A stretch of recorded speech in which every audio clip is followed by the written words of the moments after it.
Today is March 30th.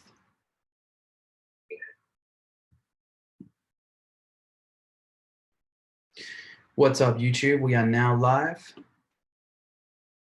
and we're going to review my latest workshop. This is the fourth Holding Non-Vegans Accountable live workshop and Q&A. The last one we did was 6 hours long. These was initially scheduled for 2 to 2.5 hours. And I thought 3 hours would be generous. The first one went for 4, the second one went for 5, and the last one went for 6. I'm going to try to power through this, but if it ends up being 6 hours or more, I'm down. I am very much down. All right, so I'm going to go live now on Facebook and Instagram. And in fact, before I do that, let's just get started. I'm going to play we could go for 7 hours this time, but whatever it is, I'm down because obviously it's providing value and that's what I'm here for. I'm using my time during this quarantine to provide more of an educational experience with what I've been doing with the workshop. And I know that you guys want to delve deeper into this and ask me questions, so that's what I'm here for. And I look forward to delving into the outreach examples and breaking them down, the effectiveness of them, and yeah, what worked, what didn't work. So without further ado, let's get into the workshop. And by the way, the workshop from Melbourne is the first workshop I did this year, just to show like this is the very beginning stages of the new approach that I'm bringing to the table. So this workshop has improved slightly, and it will continue to improve. And I will be stopping the workshop during parts that I think need some commentary to give you an update. And after I do this stream and then 2 other streams after this, then I'm going to be doing another series of these live streams, and it's going to be based on my second workshop that I did in Perth. So that's the same, but it's a little bit more expansive, and there's been updates that have been applied to that as well. So yeah, so look forward to that. Share my screen.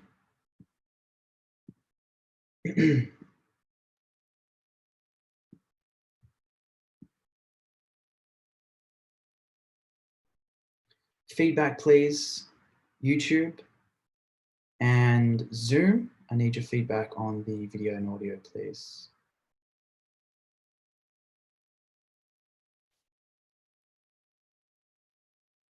What I'm going to be teaching you in this workshop is I'm going to, much like a student of this subject, I'm going to bring together like a tapestry everything that I believe has already been laid out before us by those who have done this for longer than us, like Gary Yourofsky, and from the work that I've done myself, and from colleagues like Joey Carbstrong, who we have in the building here today with us.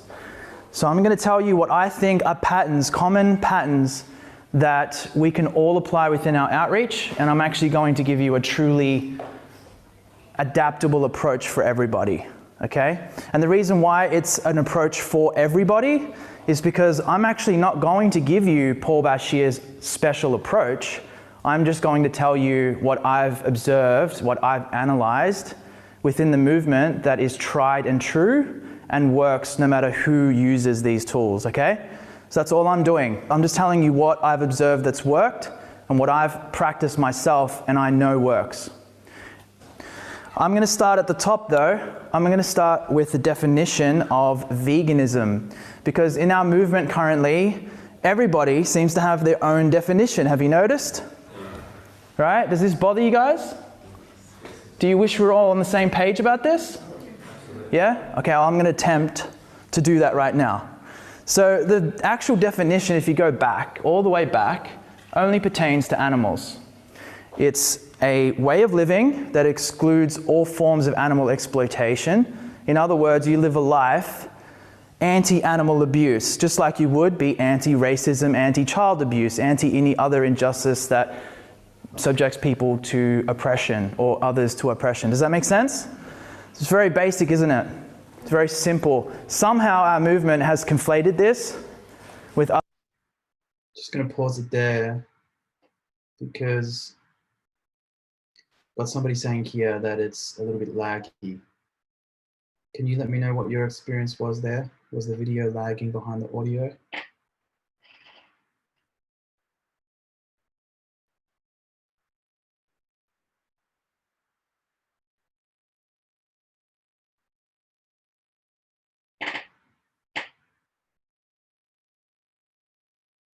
Very slight lag. YouTube, 0 lag on this side. Great so far. Okay, so yeah, it might be impossible. It is lagging for you, Irene. Unless I don't think it's my internet connection. Am I lagging when I speak right now? Am I lagging on Zoom? No. Okay, so it's not my internet connection. I guess it's imperfect. I can't see how I can fix this. All right. Well, it seems to me like the best I can offer you guys is this stream that lags slightly. So yeah, maybe let me stop this and start it again. See if that works. JP's saying this is just typical when screen sharing. Yeah, that's probably true because I do recall having this issue with the team. It does lag just a bit. Right, let's continue. Other fusing, we've conflated it with health, we've conflated it with environmentalism, and it seems to get further and further away from animal rights, when in actuality, it is only about animal rights. And the only reason why we talk about the health and environment aspects is because animal abuse is the biggest injustice in the world, to the point where it does impact our health and the environment. That's how large the injustice is. So we should really be focusing on the core problem here that's creating the mess that we're in, the problem that's leading to our environmental crisis, the problem that's leading to our health crisis, not talking about the health and environment to get people interested. I'm also going to talk about why that's a myth. Vegan activism, I'm also going to define for you. In a very simple way, as put by Gary Yourofsky, you simply speak for animals in the same way that you would want to be spoken for if you were in their position. And whenever in doubt, you only have to remember this if you forget why you're doing this. If you lose your way in the heat of the moment, perhaps, just remember that you're speaking for animals in the same way that you would want to be spoken for if you were in their position. Does that make sense? Yeah. Pretty simple stuff. This will help you not to get sidetracked, because there's a lot of bullshit in our movement right now that will get you feeling different ways and thinking different things. You will get distracted, I'm telling you. So just remember, that's all you need to do as an activist, is speak with that in mind. The other thing I'm going to tell you is to stop being the new and start being the tried and true. Stop thinking that you have a special approach that works better than other people, because that's also ruining our movement. This ego. Lots of people tell me to do what Earthing Ed does, right? I understand where they're coming from. They think that they know better, right? They think that they know something that works better. But how many people here feel confident to do what Earthing Ed does? Raise your hand. Not one person. Everybody I've asked this question likes to view what he does, learn from what he does, but could never see themselves doing anything remotely close to what he does. Because he speaks too patiently, he's so well educated, he's got that British accent that you can't mimic, right? It makes him sound so much more intelligent. It makes it seem like you have to do this for years before you can get to that level. So we need to stop trying to achieve a special approach that ticks all the boxes. What we need to do is just stick to what is tried and true. So I'll get into that a bit more. Tried and true just means nuts and bolts, things that always work in every circumstance, no matter what your approach is. Sure, there are some people out there that think that they can do what Earthing It does, and they resonate and they feel confident to do that. But most people don't. In fact, I've never heard anyone actually say that to me. But certain things do apply to everybody, and that's what I want to talk to you about today.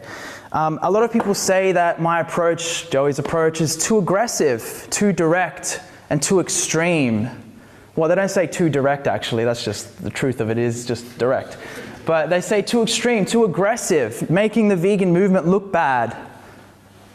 Now, I just want you guys to know that everybody has the right to their opinion, but they don't have their right to facts, right? You can't tell Joey that he's not an effective activist.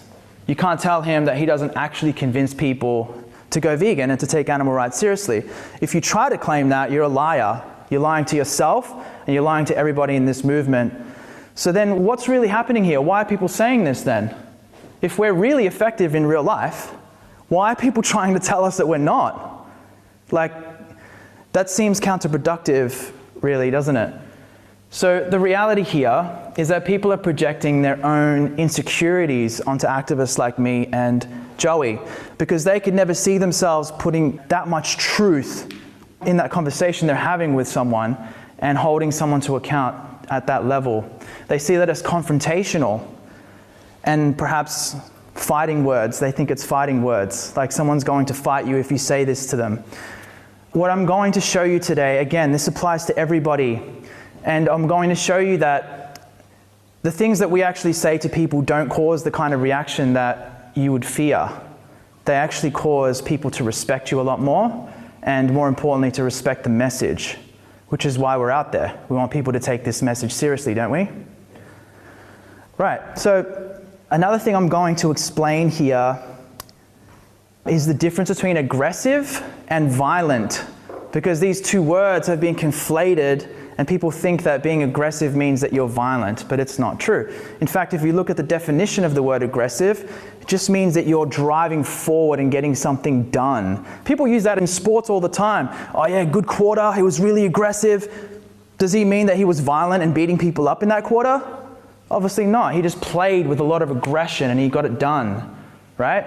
So aggression is not a bad thing. In fact, if you look at what's happening to the animals and you don't feel angry, I would say see a psychologist. There's something wrong with you. If you're not angry, you're not paying attention. So anger is completely normal in this situation. Nobody should ever make you feel ashamed. Put your anger into activism. And the only thing that has given me fulfillment in my activism is effective activism. So when you put your anger into activism and you find success in your activism, you will feel fulfilled. Like I said before, this is really simple, but sometimes we get lost in minutia, we get lost in the source, and we forget how simple this stuff is. When it comes to morality, there's this idea out there that it's subjective. I don't buy into that at all, and I think that that's problematic to our movement to think that that's the case, because morality is very black and white. In the instance of child abuse, you would never have a day where you go over to this side and decide that child abuse is okay, right? It's never going to waver. It's always going to be evil. There's never going to be a day where you think murder is okay, rape is okay, or any of the things that I could list, right? Does everyone agree with that, disagree with that? Yes. Right, so morality is black and white, right? Like my t-shirt, right? So when people try to stump us and go, yeah, but you know, there's a gray area to this that you're not considering, you're not open-minded, that is a distraction and a manipulation tactic, and you should know better. Because when it comes to animal abuse, there is no gray area. How can you justify this? You can't. It's important to have that in mind when you're dealing with people.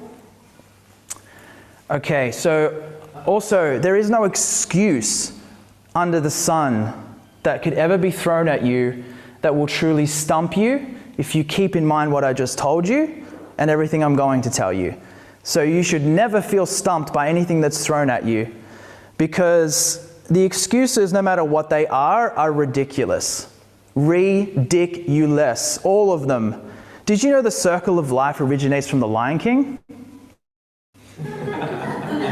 Raise your hand if you knew that. Nobody. Because he told me. Right. The other day. Did you know that? You had a feeling. Why doesn't anybody talk about this? Why are we letting non-vegans say this shit and not holding them to account for this? Your reason for abusing animals comes from the Lion King?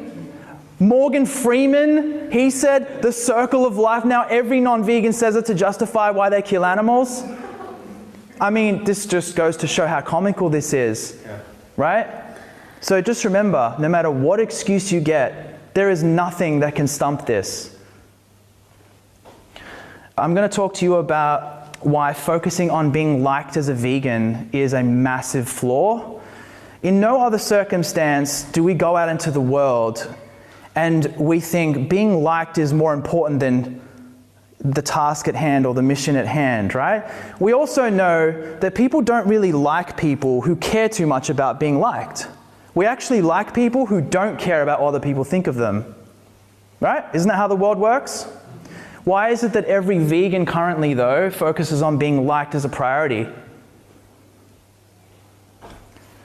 Doesn't really resonate with the way the world works, does it? So we think if we say the right thing, do the right thing, and the person that we're talking to likes us, they'll go vegan. What happens when they don't like you anymore? All right? They go back to abusing animals? It doesn't work. Even if they did like you and that was the reason why they went vegan, it doesn't work. It doesn't work. People respect the truth. And have you ever heard the expression real, recognize real? It's like a urban saying in hip hop, real, recognize real. That's a deep expression. When you say something to someone that's truthful, they find it familiar. That's why they don't react in a negative way that you would expect, some kind of aggressive manner. It might be negative in the sense that it won't be the answer you're looking for, perhaps, because they're still conceding through excuses, etc. But you're never going to get this response where people say, oh, what? You're holding me accountable. I'm going to, fight with you or whatever. Hudson in the back over there. Can you please tell them, you're 18 years old, right?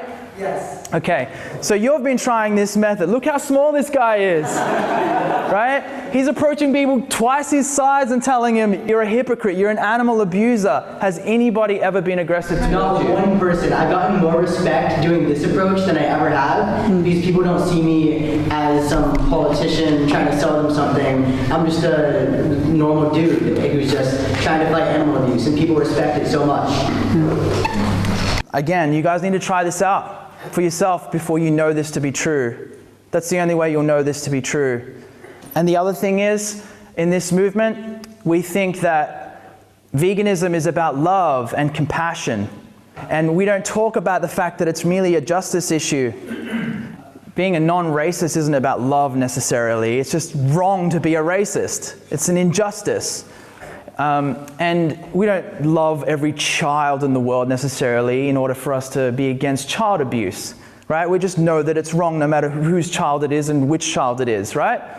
So the same thing applies here. But I also want to explain how this approach that I'm talking to you about right now is actually the real form of love and compassion that we can give to people. If you really want to break it down and be honest about what love and compassion is, you don't lie to your friends.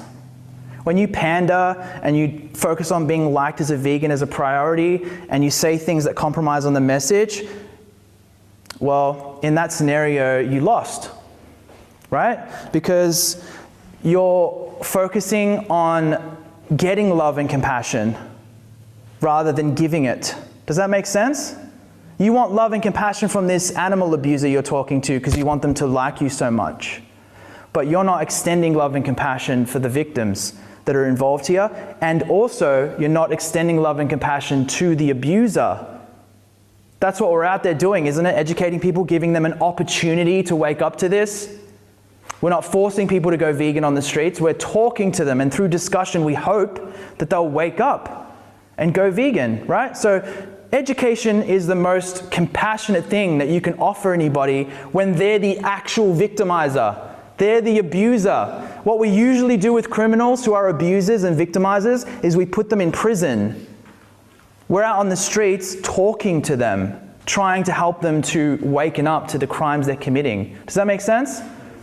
So this is the best form of compassion that there is. Have you ever heard the expression, you never lie to your friends? Right, now extend that to the public.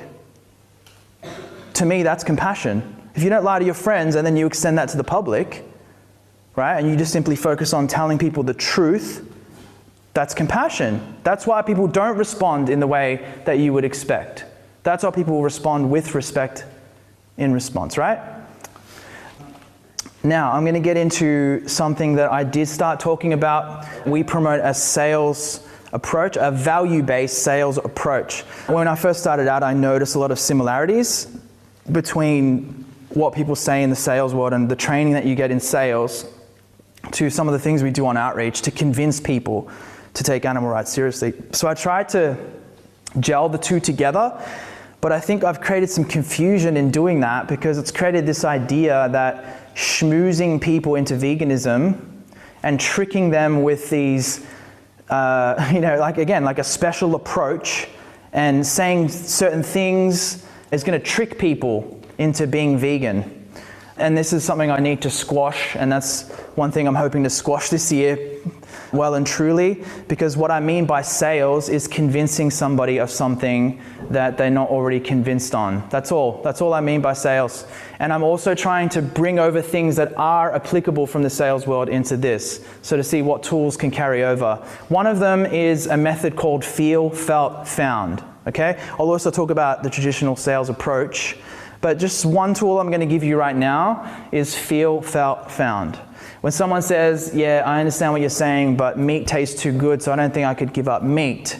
Now, only use this tool in circumstances where it's authentic, where you can really relate to what the person is saying in terms of what you went through when you first went vegan. Don't just use this willy-nilly. Use this sparingly, and only use this in those circumstances where you can actually relate. So if they say, oh, I just don't think I could give up meat. Well, in that case, I understand how the person feels, so I would say I understand how you feel. I felt similarly when I was in your position when I first started looking into this, but what I found is you could never justify slicing an animal's throat, stabbing them to death for a sandwich that I don't even need to eat no matter how much I like the taste. And you bring it back, so you take it away from this trivial nonsense to the reality of what we're talking about. And you anchor it in that way. Again, don't use this too often. It's just something you should use sparingly. But again, it's just a tool that comes from the sales world that is applicable here. Make sense? I can't imagine myself.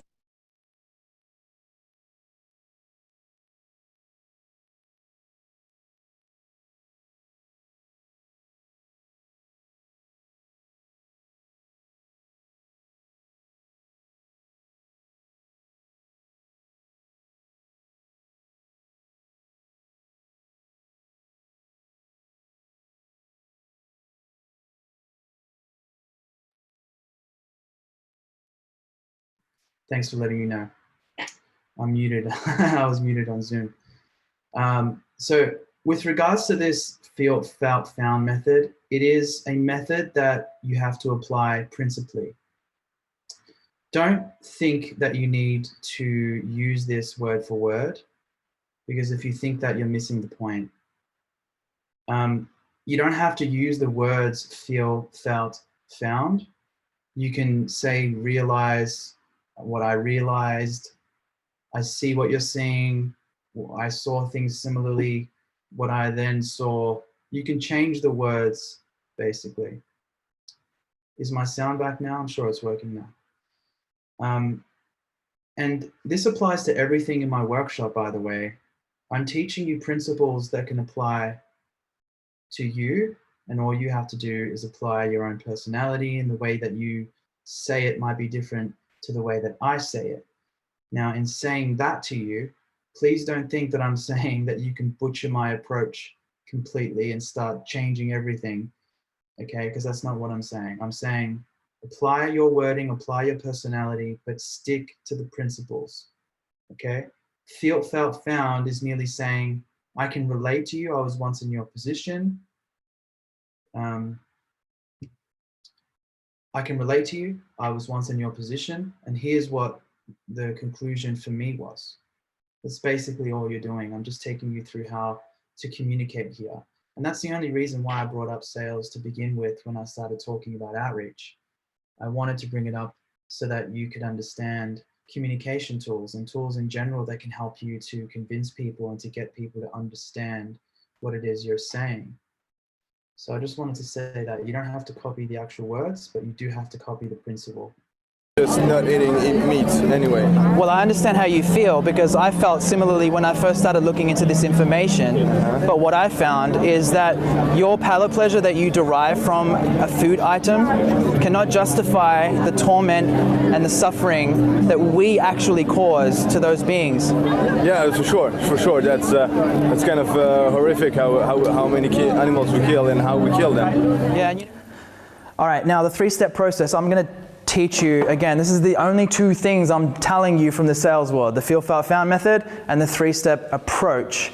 The reason why I'm telling you about this 3-step approach is because there's a traditional sales approach for every sale that occurs, and I'm just going to, again, nuts and bolts, I'm going to take you through that traditional process of how it works. The first step is to get somebody emotionally convicted in what you're talking about. The best way to do that, connect them to the sense of injustice and hold them accountable to that injustice. That's the way you get them emotionally convicted in what's going on. The second step is to make it about that individual, because people love to say, well, take it up with the government, or these industries should be doing better. We should be protesting these industries.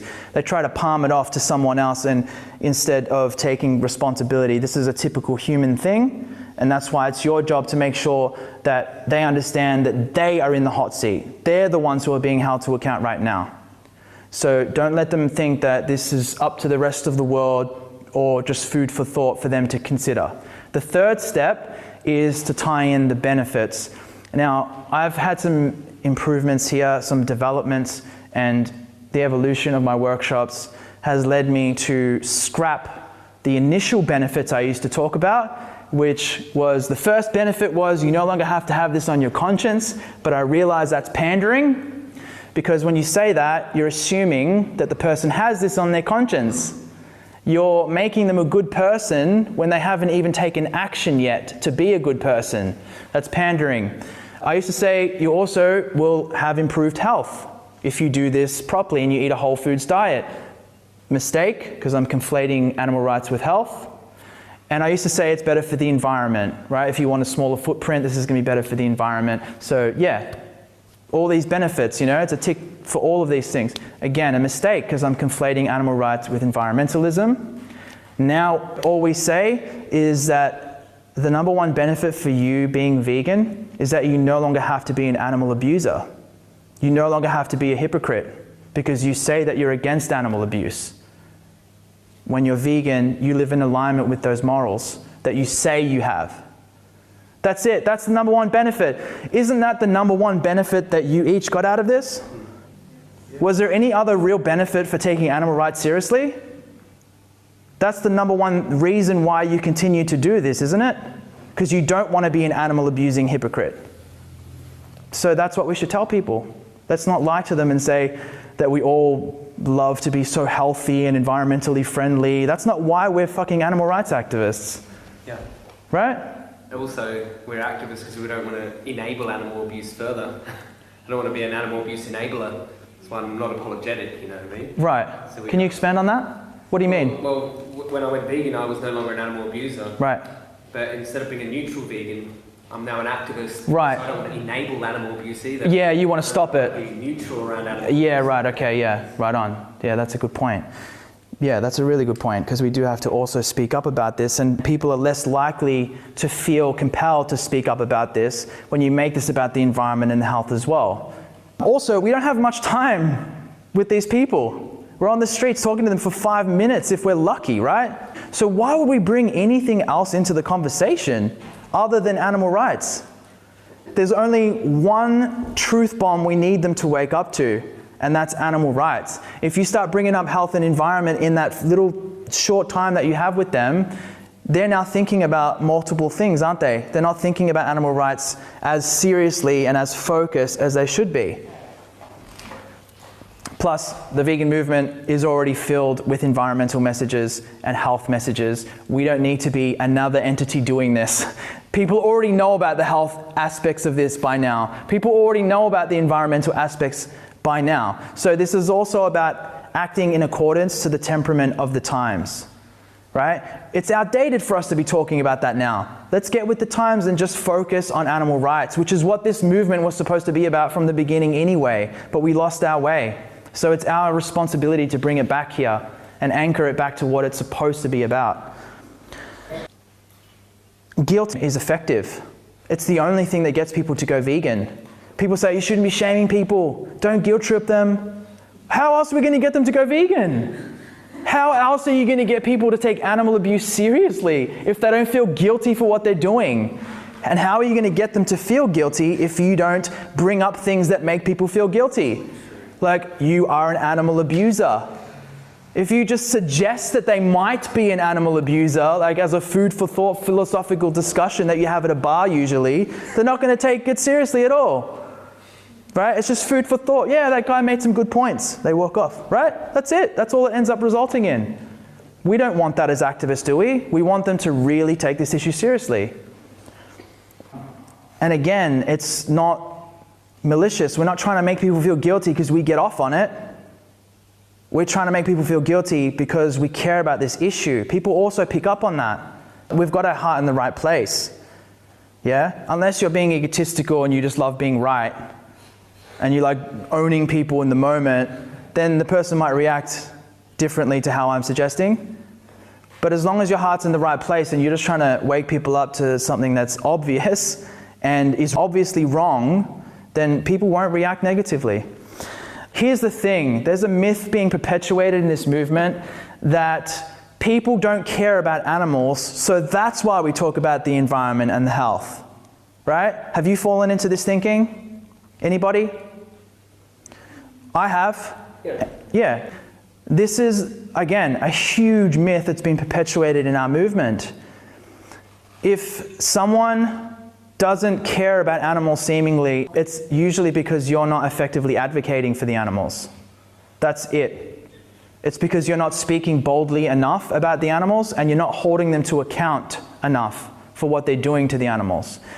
If you do all of that and they don't have anything inside them that cares about animal abuse and it being done in their name, then talking about the environment and the health is never going to get them to take animal abuse seriously. I promise you that. In fact, to the contrary, people who you focus on environment and health with who then take that serious and become environmentalist vegans, or I'm vegan for health, whatever the fuck that means, those people are harder to talk to about veganism because they think they're already doing it. Right? And you say, but you wear leather and I just saw you eat some cream in your coffee. Yeah, but I only do it once a week and blah, blah, blah. But what about animal abuse? You said you're a vegan, so don't you take animal abuse seriously? Ah, that's a bit extreme. I don't need to hear all that. That's a bit too much. I already do my part. But if they got the message from the beginning that there is no alternative to this, you are either an animal abuser or you're not, then maybe they would have gone in the right direction. Same thing with vegetarians. How many people have spoken to a vegetarian that won't listen? All hands go up. People think vegetarians are closer to our cause. They're closer to what we care about. People tell us this all the time. Vegetarians are on our side though. We just need to give them a bit more information and then they'll go vegan. Yeah, okay. Then you step into our shoes and you realize when you talk to these people, they feel entitled. They feel like they're already doing enough. And how dare you ever tell them that they're not? That's the attitude they give you. So why is this? Because we've been promoting that vegetarianism is enough. It is okay. You are an animal defender if you're vegetarian. Vegetarianism is cancer. It's a cancer to our movement. It is, just like reducitarianism is or flexitarianism is. All of these things are cancers to animal rights, to animals getting the justice that they deserve in this world. So when you talk to a vegetarian, they're exactly our target market, right? If they say, don't worry, you don't need to talk to me, I'm already vegetarian. A lot of Indians say this, a lot of people in general say this. Okay, you're exactly who we need to talk to. We're not promoting vegetarianism because vegetarians hurt animals. All right, I'm going to explain human psychology.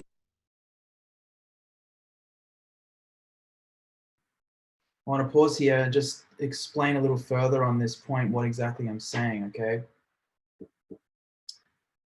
And for all the for any trolls who join us on YouTube, fuck you. You're not going to ruin our stream. You will be blocked if you're not taking what we're talking about seriously. We'll just fucking block you. This part where I'm saying, like, if you don't think that people take animal rights seriously, so then we focus on environment and health, and we think that that's going to at least reduce the amount of animal abuse that they take, that they contribute to. So that's the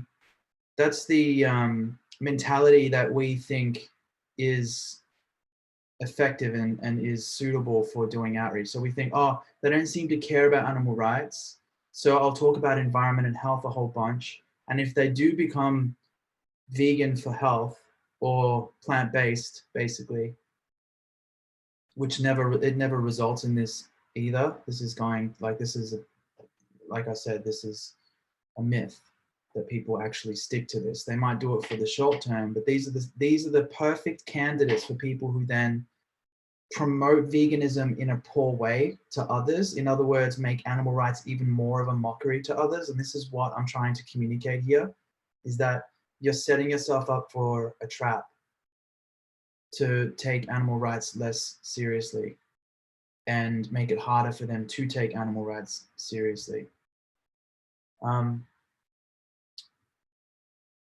And the other thing is that they end up coming out and saying that they went vegan and it didn't work out for them. These are the perfect candidates for those kinds of people who then make a big YouTube video and say, I went vegan and it destroyed my health and all this shit. So this is why when you advocate for health and environment to people, thinking that it's going to reduce how many animals they consume and how many animals get harmed as a result of that person, you are definitely setting the animals up for a trap. And you're setting animals up to be taken less seriously. And it's a myth that people stick to this, as I was just saying. It's a myth that people stick to this long term. These people will stick to it short term at best. And then my point in the workshop is that they are harder to talk to when you actually speak about animal rights to them. So I just wanted to add that point there for you to understand that. And if you have any questions about this, let me know in the Q&A tab on Zoom. That this really does come down to promoting animal rights as animal rights and thinking that there is some kind of effectiveness to promoting the environment and health where you think that the person doesn't seemingly care about animal rights is the wrong fucking move every single time. It is the wrong fucking move. They will hear about the health and environment shit elsewhere. People already know about that stuff.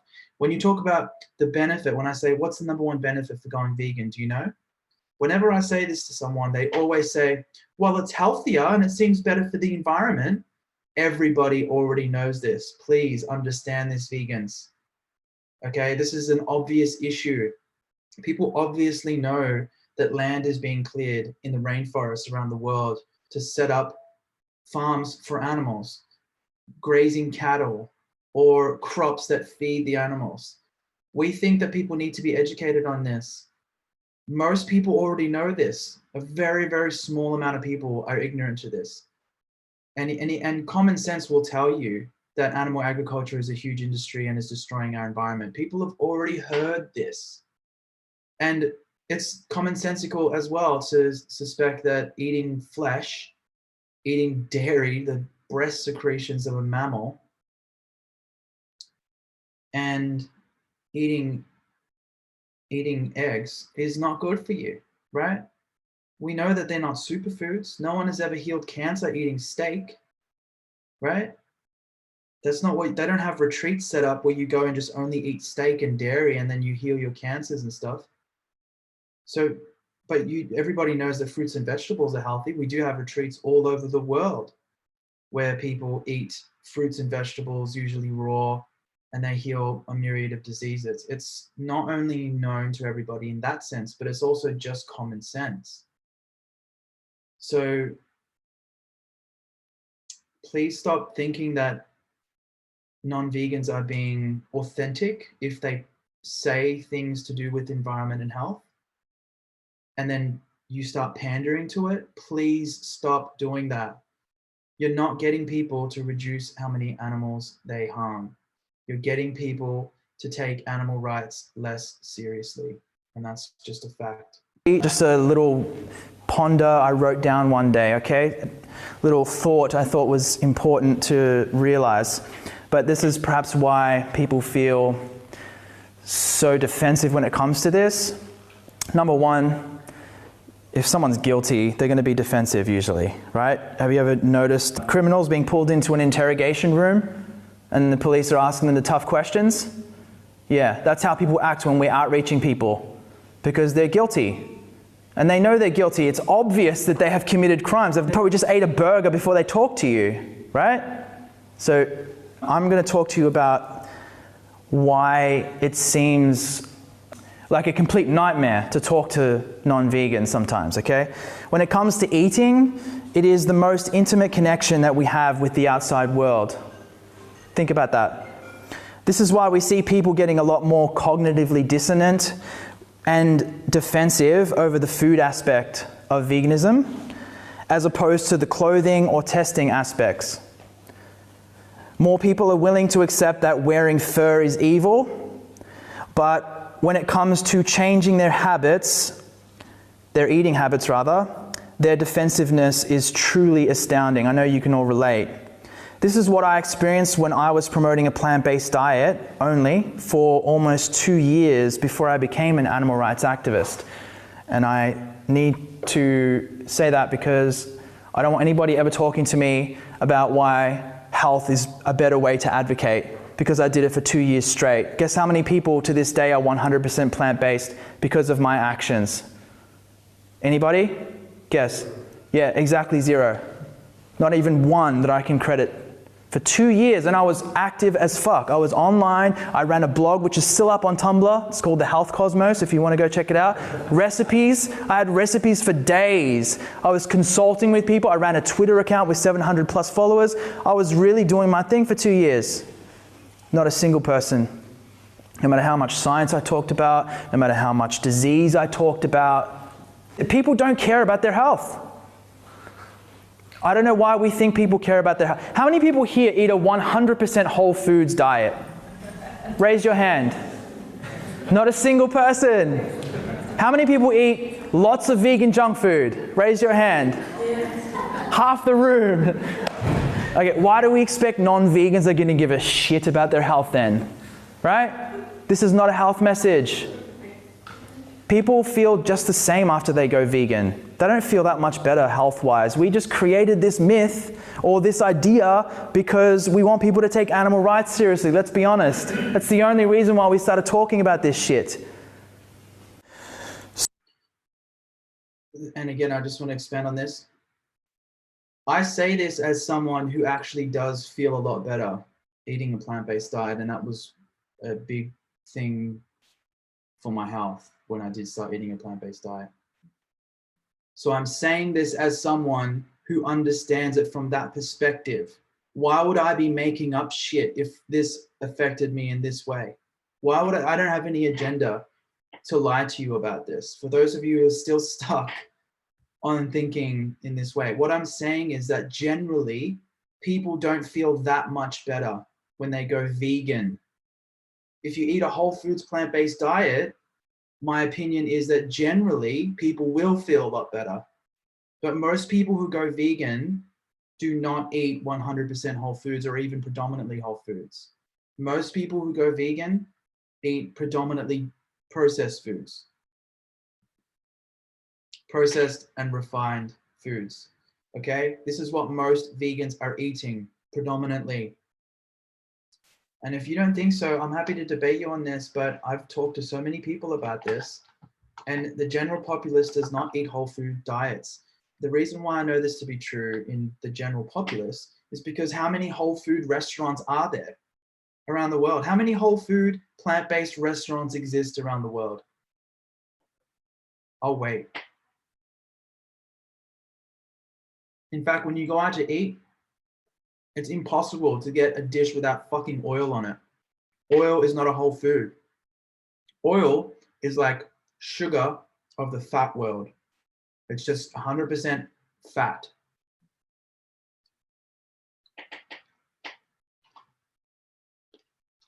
Destroys your health, by the way.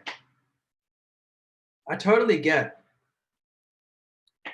how you guys might feel if you disagree with me on this, but I'm telling you that you're wrong. You are wrong on this. And if you want to debate me, join me on Zoom and debate me on there. Put your questions in the Q&A tab and I'll respond. So when you couple the fact that we are addressing the largest and longest standing injustice on the planet and the most pressing issue of our time, plus the fact that you're addressing the most intimate connection that people have with the outside world, well, you got to expect a nightmare, right? So hopefully that helps to put it into perspective for you why people respond the way they do. This isn't an animal conversation that you're having with people. It's not about animals necessarily and how people feel about animals and do you have a dog in your home or a cat in your home? Surely you have some compassion for animals. Forget about that conversation completely. This is an accountability conversation. People have blood on their hands, regardless if it's an animal or a human. It's a living, breathing, sentient being who suffers in the same way that we suffer, that the person you're talking to suffers. So this is an accountability conversation. You don't have to love animals to be a vegan, do you? Right? We say this all too often though. If you love animals, you don't eat them. You don't eat your friends. Animals are my friends. You would never eat your friends. All these messages are polluting the idea of what this is about. You don't have to love black people to not enslave them, do you? Do you? You just have to understand basic fairness and justice among all of us. That's all you have to do. Same thing applies here. Same exact thing applies here. So accountability is just holding people up to the crimes that they're committing. That's all you're doing as an activist. And that's the other thing I want to say, is that I've been saying, forget about this special approach idea. I also just want to say that you need to understand what your role is as an activist, what your function is, and that is, and I'm going to make it easier for you to understand, is to simply be a medium of truth. Truth won't prevail in this world unless people are speaking it into reality and acting upon it. Truth exists in our world, but it doesn't act on its own. It just exists. It only acts when it's brought into action by those who are mediums of truth, and that's us as activists. We speak the truth over and over, repeatedly, like a broken record, like a chorus that fills the environment, and then we act upon the truth by getting people to take action, by getting ourselves to take action, by going out into the streets and talking to people. Does that make sense? That's all. That's all you need to think about as an activist. You're a medium of truth. People say sometimes, I only eat meat once in a while. So I'm going to go back to the reducitarian nonsense, okay? The difference between never and once is the difference between good and bad, right? So if people say, oh, I need a little bit of meat, okay, well, you're only a little bit of an animal abuser. Those animals are only a little bit dead. All those animals you just enslaved and killed once a month or twice a month or whatever, how do you justify that? Right? So if it's only one animal they kill a month, focus on that one animal. How can you justify killing that one animal? No matter how small the issue is in their heads or how big it is, there's blood on their hands if they're not vegan. So just remember that you don't need to let anyone off the hook unless they're vegan. No one gets off the hook unless they're vegan, okay? Really big point here. I want to repeat that. Nobody gets off the hook unless they are vegan. And even vegans don't get off the hook unless they're activists, because we need to speak up. You know that this is wrong. So we have to say something on behalf of these innocent beings who suffer just like we do. Cows, chickens, pigs, fish, they feel just like we feel. A knife in your throat will feel just as harmful as a knife in any of those animals I just mentioned in their throats.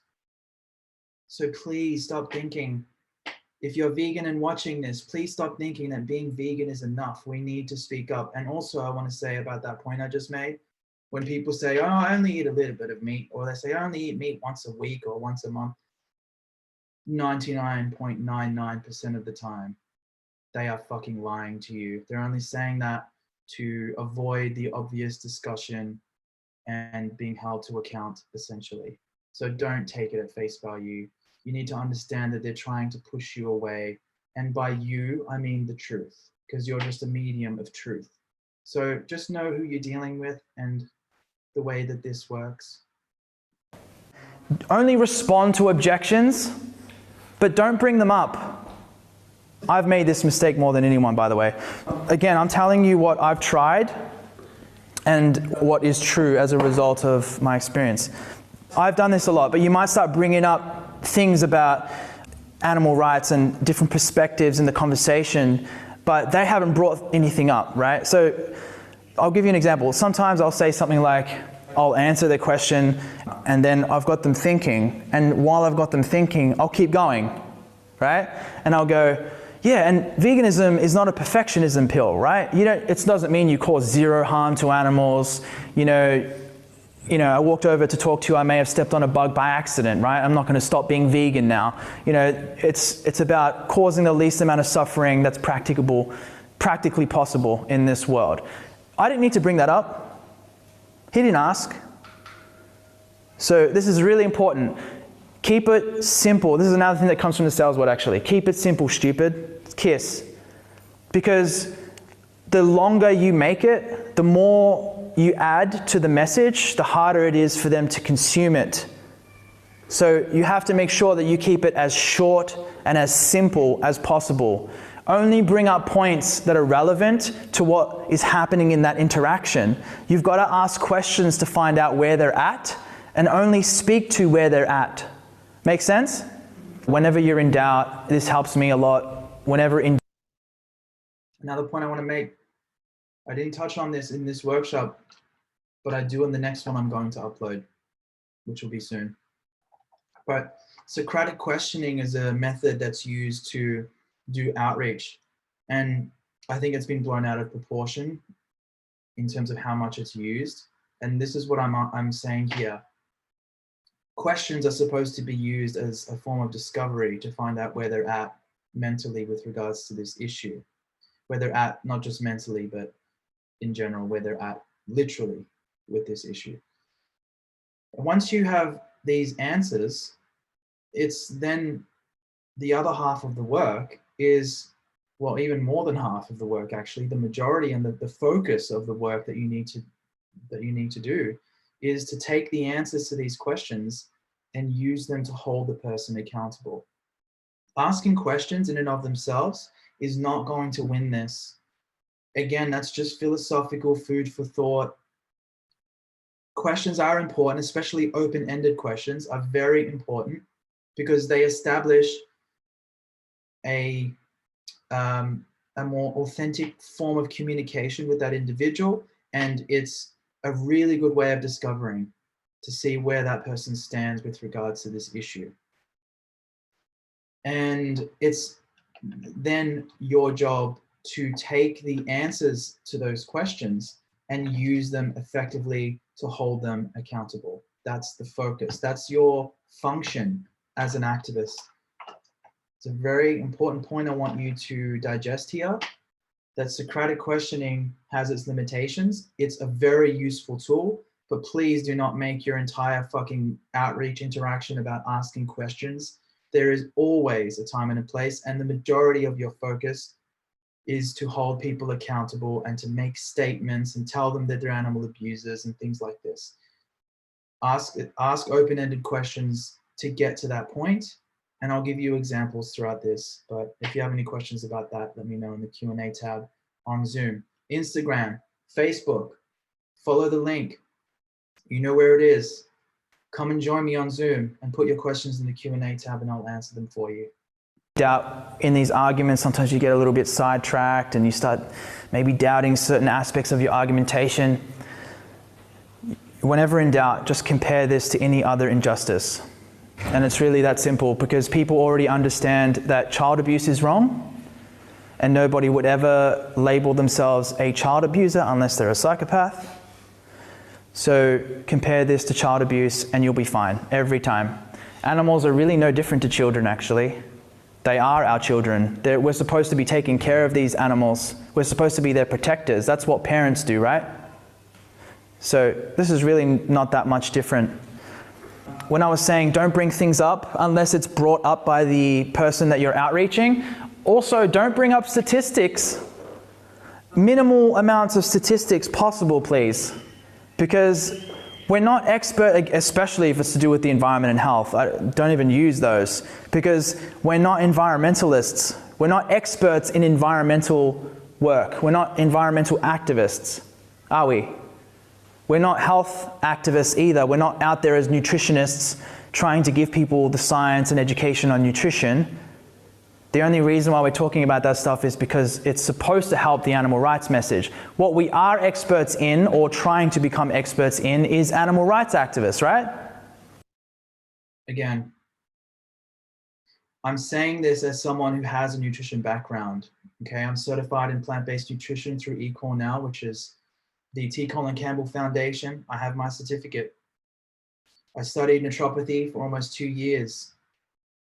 I'm halfway through my bachelor's degree. If I wanted to go and finish it, I could. I studied intently. I studied independently. For 3 years, I studied nutrition hardcore through independent means. I can't stress to you enough how important it is that we do not act like nutritionists, is what I'm trying to say here. Beverly, the address is in the comment if you see the tagged, the pinned comment, or if you go to the caption on this post, you'll see the link. When you're doing animal rights activism, stick to animal rights activism. Be an animal rights activist when you're doing animal rights activism. Don't come to Cubes and don't do animal rights, please. And then also put on your, oh, I'm a nutritionist hat and I'm an environmentalist hat. You may very well be an environmentalist. You may very well be a nutritionist. And that's fine, I'm not knocking that, but please don't bring it into animal rights. It's a separate topic. It is a separate topic completely. It's like walking up to a feminism event and saying, what about homelessness though? It is a separate discussion. And it's really, really important that we all get on board with speaking about the rights violations that are going on. And the fact that we talk about environment and health so much in this movement is further marginalizing the animals. That's what our focus is. So I want you to remember that minimal statistics is better. Less is more in these circumstances. And the last thing I want to say is two things. Words to use, words not to use. Now, we as vegans know about the word speciesism. Who here does not? Raise your hand if you've never heard the word speciesism. Okay. The word vegan and the word speciesism, the word carnism, these words are either misunderstood or confusing to people. So I would say use these words, but use them, I want to say sparingly, and focus way more on what these things actually mean. And the words that I've actually become more accustomed to using is human supremacism, because that puts into context what this is really all about. And animal abuse is also the other thing I like to talk about mainly here, because at the core of this, when you're telling someone, so what do you think? You know, are you going to go vegan? It's actually more important to say, more effective to say, so what do you think? Do you think you'll stop abusing animals now? Needlessly? Way more powerful, right? And isn't that what this is all about anyway? So let's be more accurate. And also I could have said, so what do you think? Do you think you'll give up being a human supremacist today?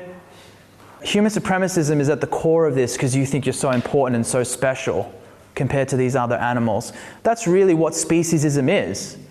But I like human supremacism more because it more firmly and accurately describes it. Yeah? Now I'm going to take you through a interaction, because I've been talking to you about a lot of things here, but now I want to take you through a standard interaction from start to end, just so you can get an idea of what it would be like. Another thing I'm going to say is that I think that you should always keep it anchored, because non-vegans will take you for a ride every time. When someone's feeling guilty, they'll anchor the conversation the way they want it anchored. And they may even be doing this subconsciously.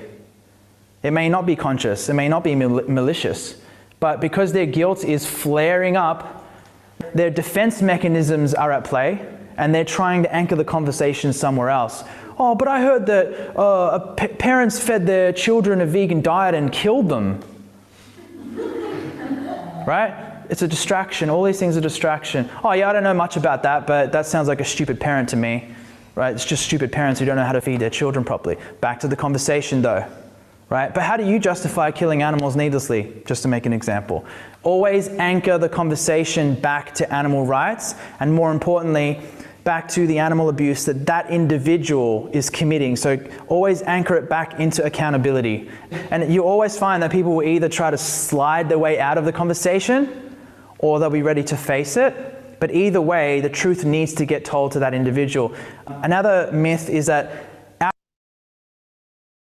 those words that I'm speaking of here, the words to, I'm not saying to not use them entirely. I want you to focus on using other words and focus on explaining the meaning more so than the words themselves. But what I'm trying to explain here is that the word speciesism, the word carnism, the word exploitation, and the other word was veganism. I mean, I say vegan and you should say vegan.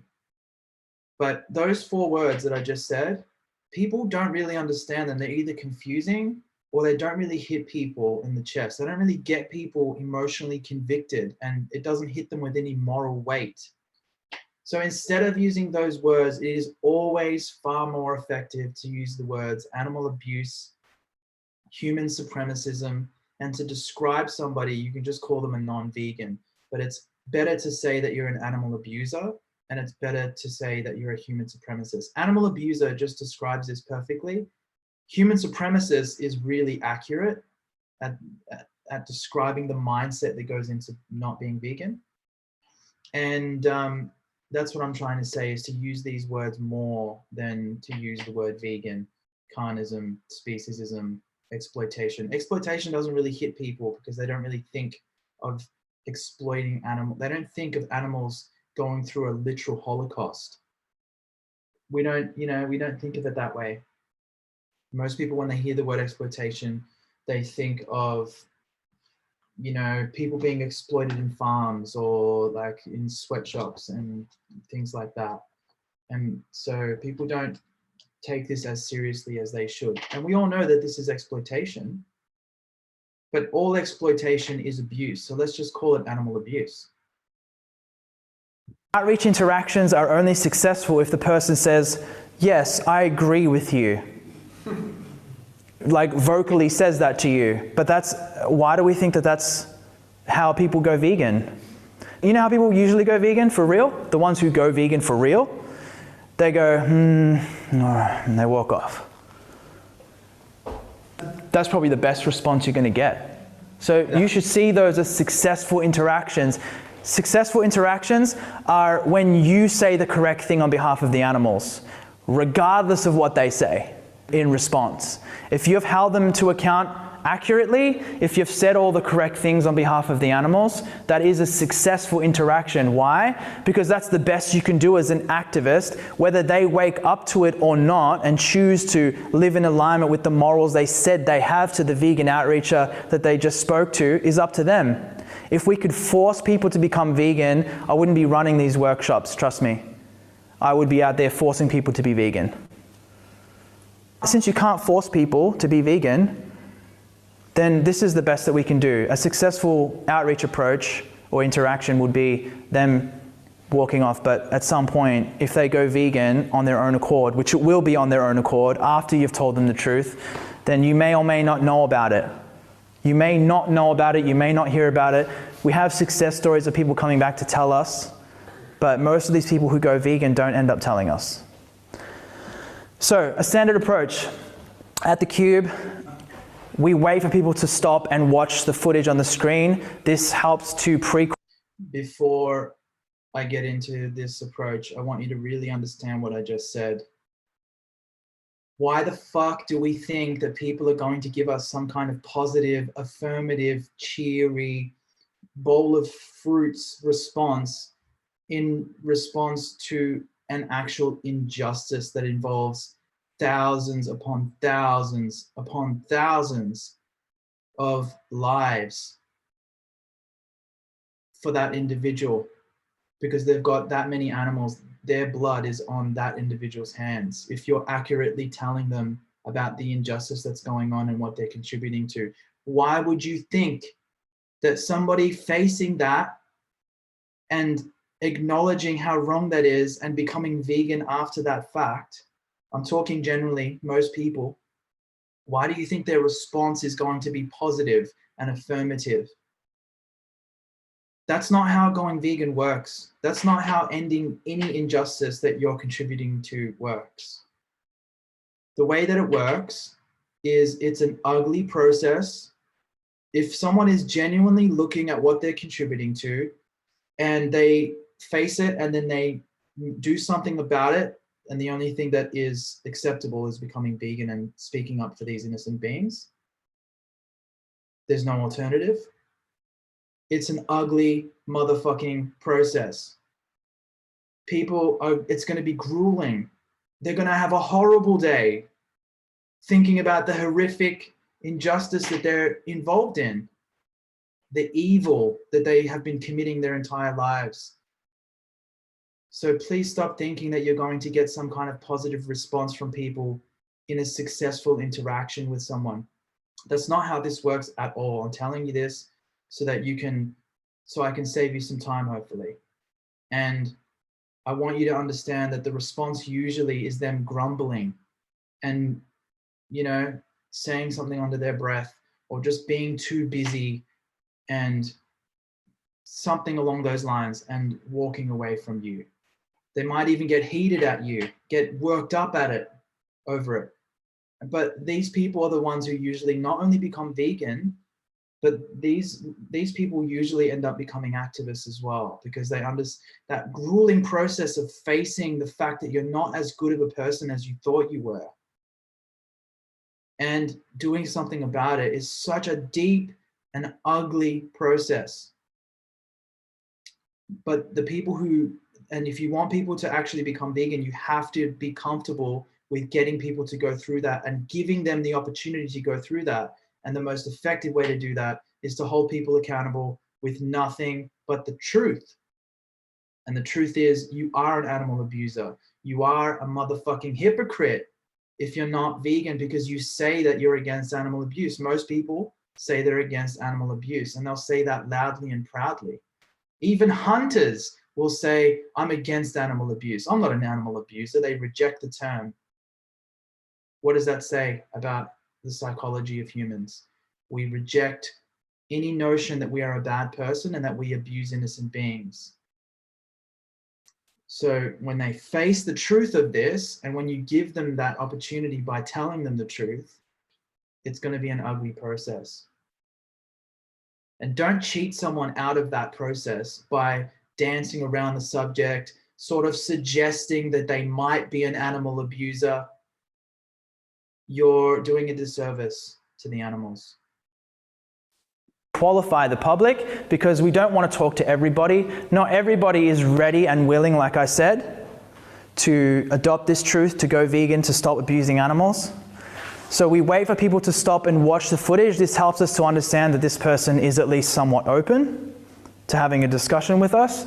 Then we approach them. Now, don't approach them too soon as they stop. And also don't approach them too late. So I can't give you a time period here. I'm not going to say 30 seconds on the second. Okay, use your best judgment because somebody might stop. They might be obviously in a rush because they have kids running around and they want to go. Their husband's walked off on them or whatever. So you know that they don't have much time there and it's probably not worth it. And give them 10 seconds, they'll probably walk off. If they're still there after 20 seconds maybe, approach them. But use your best judgment and also just be patient here. Be patient because if you rush in too quickly, it can come off looking bad as well. That always kind of reminds me of when you walk into a retail store and they go, "Can I help you with anything?" It's like, "I just walked in. Like, can I at least have a look first before I might have any questions?" So when someone does stop and they're watching the footage, we approach them and then we say, "Hi, would you like to know why we're here?" We used to say, "Have you ever seen this footage before?" Again, we've updated this. Why do we ask, "Would you like to know why we're here?" Because we need that commitment from the individual. We need this to be a two-way conversation. Good. Would you like to know why we're here? Yeah, absolutely. Yo, what's going on, guys? Would you like to hear what we're doing here? Oh, sure, yeah. What's going on? Would you like to know what we're doing? I think I know. Yeah? What do you think we're doing? Right. How they are in the sheds and stuff. Yeah. They don't say yes to that, and they don't show some. I just want to say that girl knew exactly what was coming. And I talk about this a little bit more later, but people already understand how wrong animal abuse is. And when they see us showing slaughterhouse footage, there is such a small amount of education that's actually required and information that they need to know. It's such a small amount of that they actually need, because people generally already know that you're there as vegans, you're there as vegan activists, and then they know that they're wrong because they're not vegan. They're in the wrong. And the conversation that you're going to have with them is going to be about that. It's so fucking obvious to people. Please stop acting like we're not as obvious as we are. This is obvious as fuck to people. Some kind of affirmative response in wanting to know why we're there, then what makes you think that you're going to be able to have a successful conversation with them anyway? They have to at least. Let me just rewind that point there about opening up the discussion. Yeah? What do you think we're doing? Right. How they are in the sheds and stuff. Yeah. They don't say yes to that, and they don't show some kind of affirmative response in wanting to know why we're there, then what makes you think that you're going to be able to have a successful conversation with them anyway? They have to at least be open to that. So if they say, "Yes, I'd like to know why you're here," or they try to guess why you're here, some kind of affirmative answer as to giving you the open floor so you can talk, at that point, then I'll describe what we're showing on the screen. So I'll describe the fact that we're showing footage of what happens in the meat, dairy, and egg industries and what happens in every other industry that exploits animals, that abuses animals rather. That's the other thing. Exploitation is a word I seldomly use because people translate exploitation to child slavery in sweatshops, and they don't think of it as animals getting stabbed to death and their heads cut off. They don't think of that as exploitation.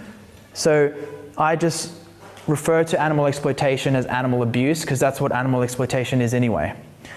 So I explain that this footage is covering the meat, dairy, and egg industries and all industries that exploit animals, including the free-range, organic, grass-fed, cage-free, humane certified industries. This is what you're viewing on the screens. Yeah, so what we're doing is we're showing the behind the scenes of industries that abuse animals. Meat, dairy, eggs. So what we're showing shows what happens to animals in meat, dairy, and egg industries. So what we're showing on the screens is standard practice footage of what happens in the meat, dairy and egg industries, and even the industries that label themselves free range, grass-fed, organic, humane certified. We're showing all of that on the screens. You have to gauge from the individual how they feel about what they're seeing and how they feel about animal abuse in general. So I ask, do you think animal abuse...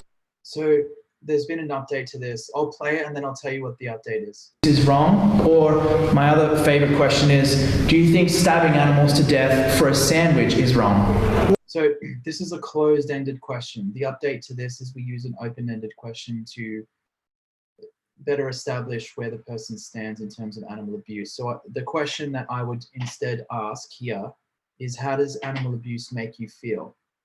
So we go from, would you like to know why we're here? Important, because we need to get a commitment from them that this is a two-way conversation. Please stop thinking you're going to trick someone into a conversation about veganism where you just go, hey, have you ever seen this before? And you just sort of slide into the conversation with them. That's not how this shit works, okay? Be authentic. Would you like to know why we're here? And only after they say something affirmative to that, you explain what we're showing on the screens and then ask them, how does animal abuse make you feel? And then you can ask that closed-ended question to establish concretely where they stand. Oh yeah, it doesn't make me feel too, would you say this is, after they answer, would you say that this is wrong? Would you say that stabbing animals to death for a sandwich is evil? That's the way to do it. What I'm getting from what you just said is that you think this is wrong? I do. Yeah, would you say that this is evil, what we do for a sandwich? Yeah? Are you guys against the animal abuse? Against animal abuse, yeah. Do you find this to be wrong, what we're doing to animals? Definitely abusive. So would you say you're against this? Absolutely, yes, yeah. Okay, so this is the first question to get them connecting to why we're there. And then they're going to go into their response. Oh yeah, the response that I always get, by the way, is yes, of course. I never get any other response. No one ever says, no, I don't think it's wrong. I'm totally all for animal abuse. Instagram, in 45 seconds, this live stream will end, but then I'm going to start a new one. What we're doing right now, for you guys who don't know what we're doing, we're reviewing. Oh, damn, lost everybody on Instagram now, early. So we're reviewing my workshop, my latest workshop, and we're taking questions. It's happening all on Zoom. The link for Zoom, you already know where it is, you can see it. Come over to Zoom and drop any questions you have in the Q&A tab and I'll answer them for you. And here, I'm just going to post the link on Instagram real quick. I should really copy this so I don't have to keep writing it, huh?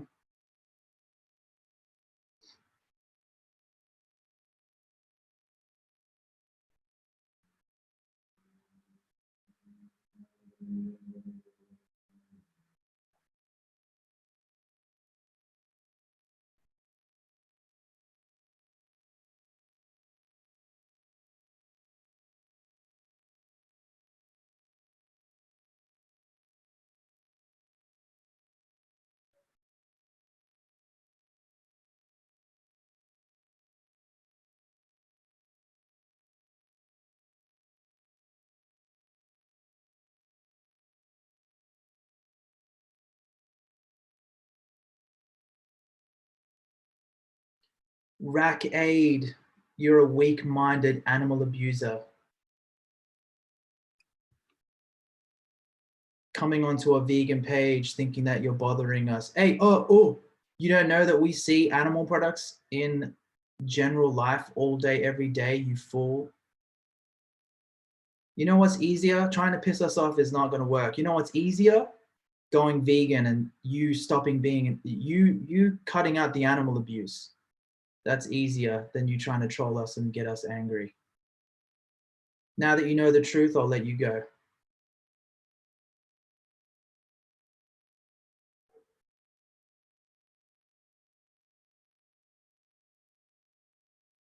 So for those of you who don't know, we're reviewing my latest outreach workshop. And I'm taking any questions over on Zoom. Zoom is a platform where I'm running a webinar right now. If you have any questions, you put it in the Q&A tab on Zoom. The link is in our bio on Instagram, and you guys on Facebook know where the link is. So I'll see you in Zoom.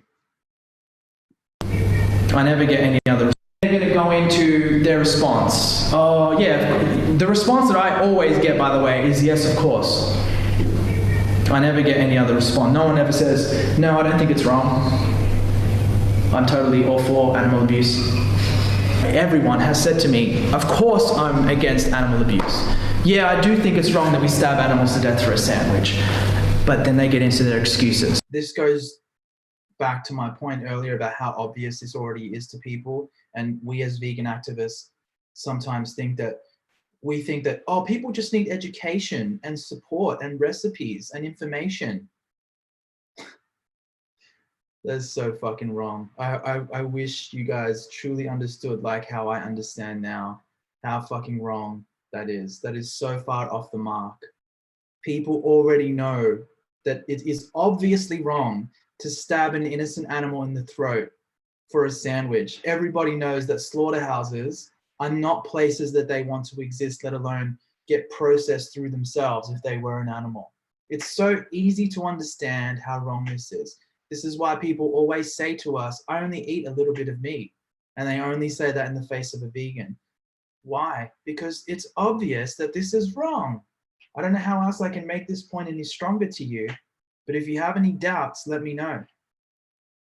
This is why people on this point say, yes, of course, I think it's wrong.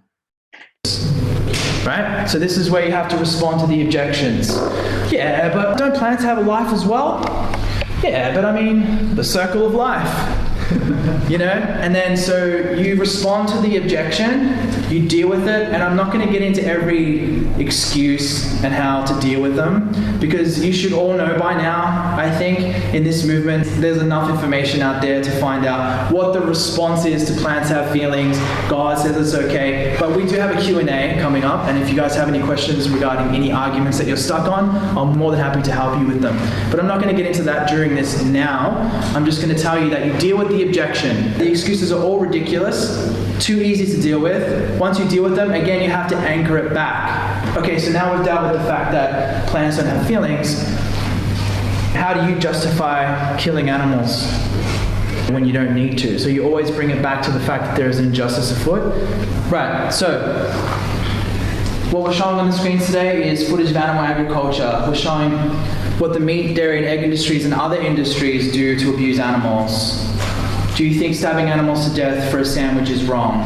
Yes, I do. Now, the response usually to this is, what do you think you can do about it? Because again, you've got them, this is very quick, you've got them on the emotional aspect of connecting to what's happening here. Not fully, but you've got them enough. You've got them enough on that point because you've started that interaction that way. What do you think you can do about it as an individual? What do you think you can do about it? Not buy a product. Right. So if you think that it's evil, what do you think you could do about it? Not eat meat or use still different animals pretty much. Exactly. Okay, and what do you think you can do about it? Stop eating ham sandwiches, be vegan. Yeah? Now, usually people say, well, I guess I can stop eating them because it's so fucking obvious. But then the excuses come in. Yeah, but we've always been doing this, haven't we? Our ancestors did it, blah, blah, blah, it's always been around. So again, back to the objection handling, but then you anchor it back immediately after you handle the objection. So how do you justify abusing animals, right? It's a little bit of back and forth in that section of the outreach. Back and forth, deal with the objection, hold them accountable. But it's always deal with the objection, go back to holding them accountable. Then at the end, you tie in the benefit. Once you've got them really thinking, stumped, they've conceded, no more excuses. Do you know what the number one benefit is for you to be vegan? You no longer have to be an animal abuser. And you can live in alignment with the morals that you say you have because you said that this was wrong. Right? So, do you know what the number one benefit is for you personally to be vegan as an individual? I'm not sure though, but I've read a lot about it, like less fat, less, all these things. And Yes, there are health impacts. But actually the number one benefit for you as an individual is that when you are vegan, you no longer have to be a hypocrite. Because you say this is wrong, because it is wrong, it's evil. But if you're not vegan, you're pro-animal abuse. Do you guys know what the best benefit of going vegan is? The best benefit is that you guys no longer have to be hypocrites.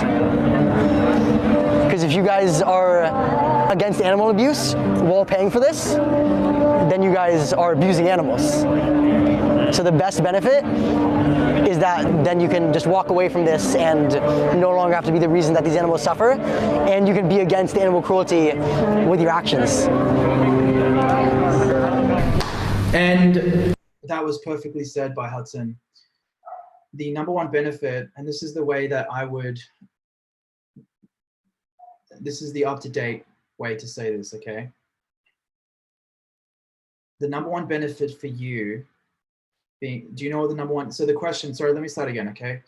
The question that we're giving people is, do you know what the number one benefit is? And the answer to that is, well, the benefit for them, you point back at the screens, you make this about the animals. Even while talking about the benefit for the individual, you bring it back to the animals. Obviously, the benefit for them is that they no longer have to be tortured and abused by you, and you no longer have to be the reason that they're tormented. That's really important that you start with that. And then you say, and then the benefit for you is that you no longer have to be a hypocrite, because you say that you're against animal abuse. And from today on, you can start aligning your actions with the morals that you say you have. At the end, the way that we should be closing, and this is a very, very important part of the interaction, it's very, very important that you close the interaction by asking, so what do you think you're going to do about this? Are you going to stop abusing animals from today and become vegan or not? Now, another update. See, I'm always improving here based on feedback I get from my team and from you guys. If you guys have feedback, let me know. When you're applying what I'm teaching you and you think that there may be some improvement we can make to this model, let me know.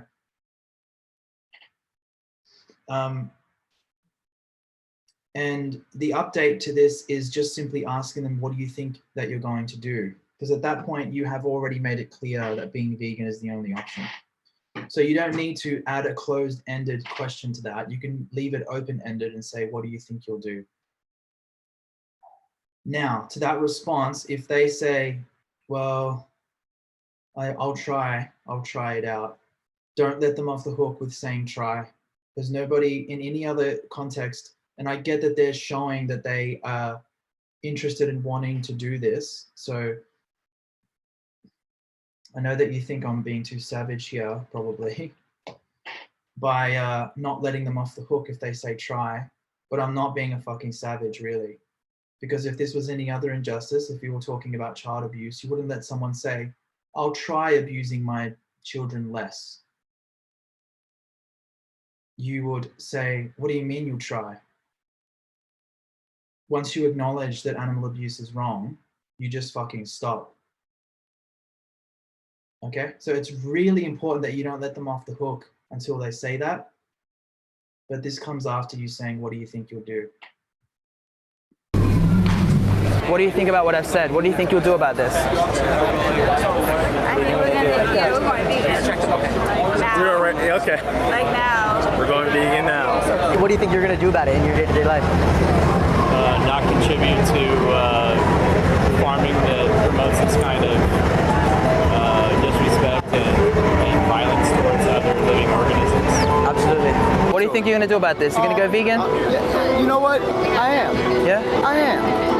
You guys think you're going to do it? Are you going to stop abusing animals? I'm going to stop all of this shit. You're going to stop? You're going to go vegan? Yes, sir. You're going vegan right now? Yeah. Today's the day. Fuck yeah. So you think you'll go vegan? Very good to hear. Good to hear. You have to close it off with that question, because you let them know what the imperative is from that point on. That you're not just going to say, have a nice day, thanks for listening, without asking that accountability question, right? Then once they answer, you can say, have a nice day.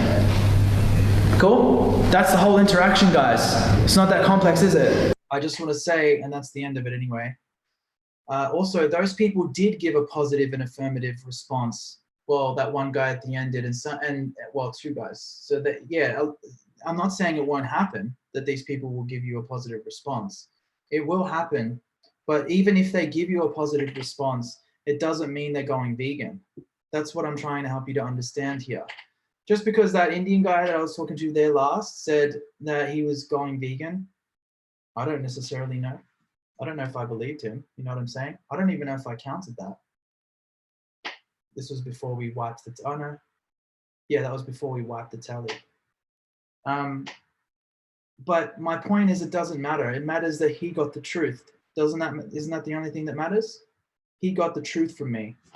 He understands that there's no alternative to this. You are either vegan or you're an animal abuser, no in between. And that's I left him with the best chances for him to go vegan were there. So I just wanted to point out that people do say they're going vegan to me, but it's not about that. It's not about getting that response. That's not a successful interaction necessarily. You know, some people are fully convinced and go, oh, yeah, I'm definitely going vegan. I mean, that's an ideal nirvana circumstance.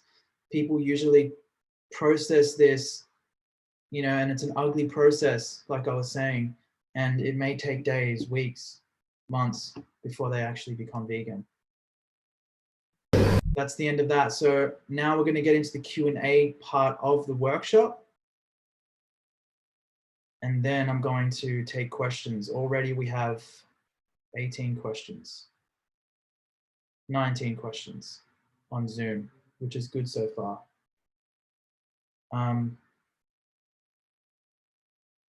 Beverly, there's a button. You'll find a little button on the Zoom platform. It's called Q&A. You just go in there and you type in your question. Let me know if you still can't find it after that instruction. All right, let's get started with the Q&A. All right, yeah, I'll open up the Q&A now. I'll answer your question, which is about plants first. Yeah, plants have feelings. What do you say to that? Plants don't have a central nervous system. They don't have a brain. So there is no scientific evidence of them suffering like animals do. However, even if you were to convince us, vegans, that plants have feelings too, well, we consume the least amount of plants because we eat plants directly instead of feeding tons of plants to animals who we then chop up and eat on a plate with plants.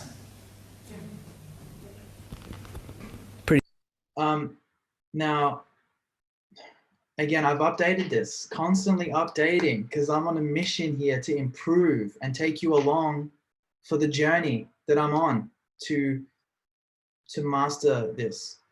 Now, instead of getting into the central nervous system and the brain, I am never going to say that ever again unless somebody tries to argue that they do have a central nervous system and a brain or this kind of thing. People say plants have feelings. They don't actually think this. So I'm no longer going to pander to this by giving them, you know, some kind of academic response that they won't even listen to because they don't actually believe that plants have feelings. They're only saying this shit because they want you to trip up and feel bad in some kind of way. They're reaching, they're throwing shit up against the wall and hoping that it sticks.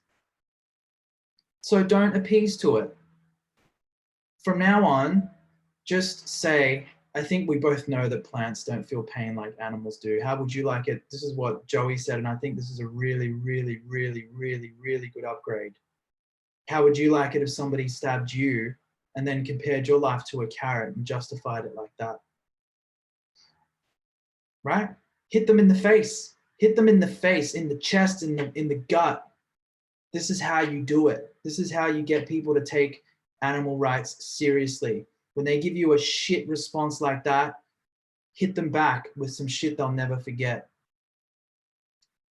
And then if they continue to argue that plants have feelings and feel pain, then you are completely within your right. And this is what I'm telling you to do in all cases where they do this. If they continue to argue this, say that you are going to end the discussion if they're going to be intellectually dishonest with you. Demand respect in the name of animal rights. Demand respect for the conversation you're having in the animal's name. Just say, if you really think that plants have feelings and you being stabbed in the throat is equivalent to stabbing a carrot, I'm no longer going to have this discussion with you because you're not being intellectually honest. Okay? Demand respect. Simple. Now, how do you justify abusing animals? Do you ever say, how would you like if I compared you to a carrot and stabbed you? This is a really good comment here. People that say plants have feelings, they are crossing the line of respect. They want to bother you. Yeah, that's what I was trying to verbalize earlier. They're just trying to bother you by throwing shit up against the wall to see if it sticks. But a more accurate analogy is they're throwing shit at your face. They're throwing shit directly at you and they're trying to bother you with that. And that's why you should demand respect in the conversation and don't even go there. If they're not being respectful to you, you have no reason to be respectful back, okay? This is why animal rights is seen as a mockery, why vegans are seen as a mockery, why the whole movement is seen as a mockery, because they do this shit and we let them get away with it every single time. Okay, so I want you to understand that if somebody says plants have feelings, you need to say, if you're going to continue being intellectually dishonest with me, this conversation is over. That's a good one. I think that's the most disgusting excuse people use. Right. I'll run over your child on purpose and I'm going to say plants have feelings. Yeah, exactly. It deserves to be dismissed and in disgust as well. I think that's a horrible thing to say. If plants really did have feelings, why don't firefighters run back into the house, not to get the dog and the cat only, but to get the fucking plants as well? That's a Gary line. And this is why I bring up Gary now. Ever since Gary... It's from the Excuses speech, 2014. If you haven't seen that, go see it. If you have trouble dealing with objections, with arguments, go and watch the Excuses speech by Gary Yourofsky. But what I'm trying to teach you here is to deal with the objection and get back to holding them accountable. And when it comes to plants have feelings, the best way to object to that is to just say, I think we both know that stabbing you to death and then comparing your life to a carrot is ridiculous. And yeah, and that's it. That's why you should just call them out for being intellectually dishonest. And that's how you hold them accountable as well. In what I just said, you address the objection and you also hold them accountable. Retired, everyone's been going on this love-based approach tirade and telling everybody that's the only way to get people to be convinced with veganism. This is love-based. Yeah. This is truly love-based. If someone was to rape and kill your sister, what love-based approach are you going to use to explain that to someone, you know? Like, they're defending the rapist and the killer of your sister or something, or a family member. What type of love-based approach are you going to use for them? Are you just going to say, this is fucking horrible, you dare justify the action this man took on my sister? Like, why should I be trying to convince you that this is horrible and wrong, you know? Like, this is a huge, huge truth bomb by Joey. I love Joey so much for this. He said, you know, if this was your sister or your family member and someone was trying to justify to you that it doesn't matter because she doesn't feel the same way that you know, her life doesn't matter for whatever reason, making similar excuses that people use to justify animal abuse. You know, this is how you should feel when you're defending animals, the same way that Joey's expressing right now. Are you going to use a love-based approach to get through to them?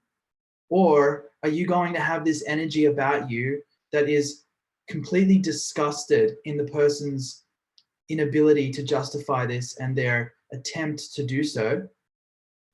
And it is also insane that we even have to explain to people that this is wrong. And this is the energy that you need to bring to the table. It's insane that we need to even explain to someone that this is wrong. Most people already understand that it's wrong, but the fact that they argue against it and then you're having this discussion with them, it's totally insane. So this is the mindset you need to have here and the energy you need to bring to the table. it's just insane. If they were in their position themselves, would you want a love-based approach to get you out of that oppression you're in? Or would you want someone to speak directly about what's going on and make sure you take it seriously? Once you put yourself in the victim's position, it puts everything into perspective a lot easier, doesn't it? And this is the selfishness and the actual speciesism of vegans. We think that it's more important to focus on being liked and all the other things that I've already discussed than to actually speak directly about what's going on. And in fact, it's a mockery of our own values because we're vegan because we did take that seriously. And that's the only reason why we are vegan. What about religion? If people are like, yeah, God. What specifically are you stumped by? I just think like if someone is religious and they are not vegan, that they're like the biggest hypocrites ever. Because if they say like they're so much about compassion and like love and giving and like spreading love, and then they're like stabbing animals. So, this is good. I like actually stopping and adding my commentary. He just, he's sitting in a room with vegans, so he feels comfortable to say, I just think if someone's religious, but they're not vegan, they're the biggest hypocrites ever. He feels comfortable saying this amongst vegans. But this is exactly how we should be talking to non-vegans as well. He should just be saying, I think you're the biggest hypocrite ever if you claim that you're holy and you're trying to, be peaceful, and the religion that you subscribe to promotes peace. And, obviously animals are God's babies, and this is the way you treat them. You shove knives into their throats. This is all we need to say, really. This is the energy that we need to bring to the table. He's asking me how to deal with it, but he answers his own question by saying that. To death, just because, I don't get that. That's what you need to say. You just answered your question.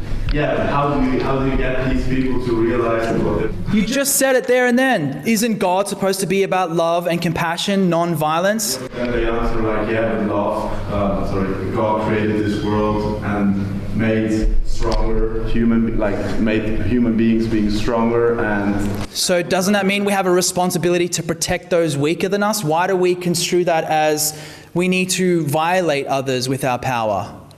Simple question to put things in perspective. And another thing I'll say is, if they're so fervently in their belief about God, would there ever be a slaughterhouse in heaven, which is God's most perfect place? But then they say like, but animals don't have a soul. We have a soul. Animals don't have a soul. Okay, I would ask them to go to a slaughterhouse then. Have you ever been in a slaughterhouse, looked at these beings who are apparently soulless in the eyes? Until you do that, and then come back to me and speak to me.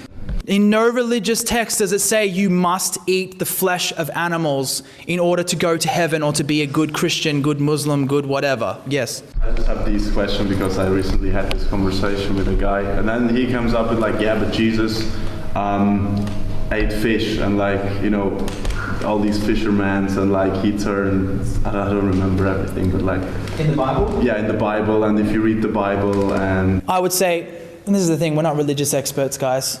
So this is where I would say, sure, I've heard different things from the Bible that I could quote that actually justifies veganism, but then we would just be going back and forth about verses that we're picking and choosing, and I'd rather not do that. Really, what I would just get back to is the fact that they're abusing animals needlessly. If there's no necessity for them to abuse animals in their name, how can they justify that? If they're just only thinking they're in religious context, you don't want to be a religious expert in response to that. You're not supposed to be. You're not expected to be. I just think that's a big issue because they believe in something. So if they read the Bible and it says that Jesus ate fish, they're like, hey, Jesus did this. Again, I could point out where it says in the Bible, and I've seen verses that say that veganism is actually the correct path. Garden of Eden. Yeah. Before Jesus, wasn't it? So. Right. Garden of Eden and heaven are God's two most perfect places. Would there be a slaughterhouse in either one of those places? Jesus would work at the slaughterhouse, maybe, in their eyes. Right. And you're right. That's a strong point. Do you think that Jesus would be working in the slaughterhouse? And point to the screens if you're at a cube. Or if you don't have a cube, ask them, do you think Jesus would work in the slaughterhouse slicing animals' throats? Do you really think that? Screens too. You say, look, this gas chamber. Is that Jesus working behind those scenes of this gas chamber here? Why would God create beings who bleed, suffer, scream in agony, fight out of the kill line, obviously don't want to be killed and turned into sandwiches, Why wouldn't he just create animals that are neutral in their response, like carrots? Why would he create beings that have the capacity to suffer just like you and I do and call them food? If that's the work of God, what does the devil do? This is objection handling that should only last a momentary amount of time, and then you should get back to holding the person accountable. Any more on the religion tip that you're stuck on? Does that help you? Yeah, 100%. So you know all the responses now to that stupid argument, okay? They're all stupid, but you get it now. Slavery was also in the Bible too. You know, they used to use the Bible to Picking and justify choosing. slavery, didn't they? They're just picking and choosing. Yeah, picking and choosing. Yes. You touched on this before, but I was hoping you could just clarify. How do you measure effective outreach, that you've been effective? An effective outreach interaction is one where you've said everything that you should have said on behalf of the animals to hold the person accountable. Whether they respond with, yes, I'll go vegan or not, is not the point. It's just, do they understand the point that you've said to them? Do they get the moral imperative? Do they get that they are accountable? They're the ones that are abusing the animals? Do they understand the solution is to be vegan? Did I satisfy your question? Yeah, I guess. Yeah, because I was thinking, I guess it's just I'm getting my head around it's about giving a really clear message. Yeah. And that's the point Yes. of it, Yep. not just to convince people.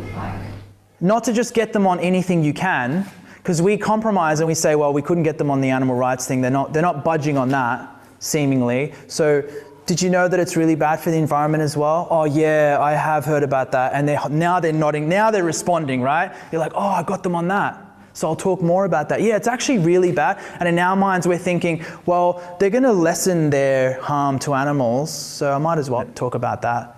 But what you're actually doing is setting up a trap. You're making it harder for someone to take animal rights seriously. Yeah, because that's what I've been doing, to be honest. Same. Yeah. So it's just about the clear animal rights message. That's what this is all about. Yeah. Again, you would never advocate, and this is just to put into perspective how asinine it is to conflate animal rights with health and environment. Can you imagine this in any other context, with any other injustice? Can you imagine someone promoting the idea that black people shouldn't be oppressed, promoting black rights to you, but then saying, did you know, and this is what they try to get you on because you're not budging, that it's bad for your mental health to be a racist? And did you know that slave ships exhaust resources? How much of a mockery would black rights be to you in your mind? You wouldn't want to also advocate for black rights because you would just sound like an idiot, talking about environment facts and health facts. Paul, do you think that would be helpful to say that to someone who goes, I care more about the environment? You say, well, how would you, if there was these exploitation concentration camps happening that were bad for the environment, would you think that that was an injustice for me to speak about the environment in the face of those victims? Because that's what I was doing yesterday. I found I got, oh wow, yeah, that makes sense. That is pretty bad, eh? I was like, what person would you think I was if I cared more about the environment than the environmental footprint of, say, slave ships and leaving, pollution in the water or something like that? I think when I think about the agriculture industry, I don't necessarily think about this side of it. I'm also thinking about the environmental impact it has. This has got nothing to do with the environment and everything to do with the animals' rights being taken away from them and their bodies being exploited. Okay. That's what veganism is. It's to do with animal rights. Okay. All right. I always look at it from an environmentalist perspective. Why? You don't care about them? Well, I do care about them being abused, but what if I was to say to you, the slave ships that took all the people from one country to another to be enslaved? What if I said that those slave ships caused some environmental impact? What would that be like? What would you think of me? Oh, terrible. You think I was a terrible person? I think when you talk about humans... You'd think I was a terrible person if I thought that concentration camps caused an environmental impact, that's why we should shut them? Yes. Okay. Yeah. So, should I think you're a terrible person? But we're talking about the environment when animals are being raped and killed? I don't think it would... He knew. I don't know if you picked that up, but he fucking knew. Right there and then, the penny dropped, but here he goes, continuing to try and wiggle his way out of this. But I also want you to pay attention to this conversation they're having right now. What Joey's doing right now is he's saying, do you think I should think that you're a terrible person?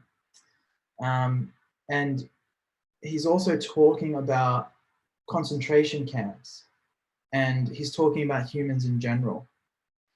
And that's why this conversation is good. It's very fucking good. But this is also a philosophical general discussion because he's talking about humans and concentration camps. But then he makes it about him. And he says, do you think that I should think that you're a terrible person? And that's when he made that, he's like, oh shit. You know, like you can obviously tell that it hit him harder. And then you'll see in a moment where he makes the point again about him as an individual being in the slaughterhouse. And then you can see for yourself how much it hits him. He lets this big laugh out, which is a defense mechanism psychologically that humans sometimes can display. You'll see what I mean though about accountability and why it's so important. It takes a terrible person to fuel it. I think it takes a terrible person. So we're talking about the environment when animals have been raped and killed? I don't think it takes a terrible person to fuel it. I think the times are changing, that you are seeing a shift in the agricultural industry. Why is it changing? People are waking up to this shit, eh? Yeah, definitely. I think this is half of it, and the other half is what I've been speaking about, the environmental side of everything, yeah. Well, for these animals, this is the brunt of it.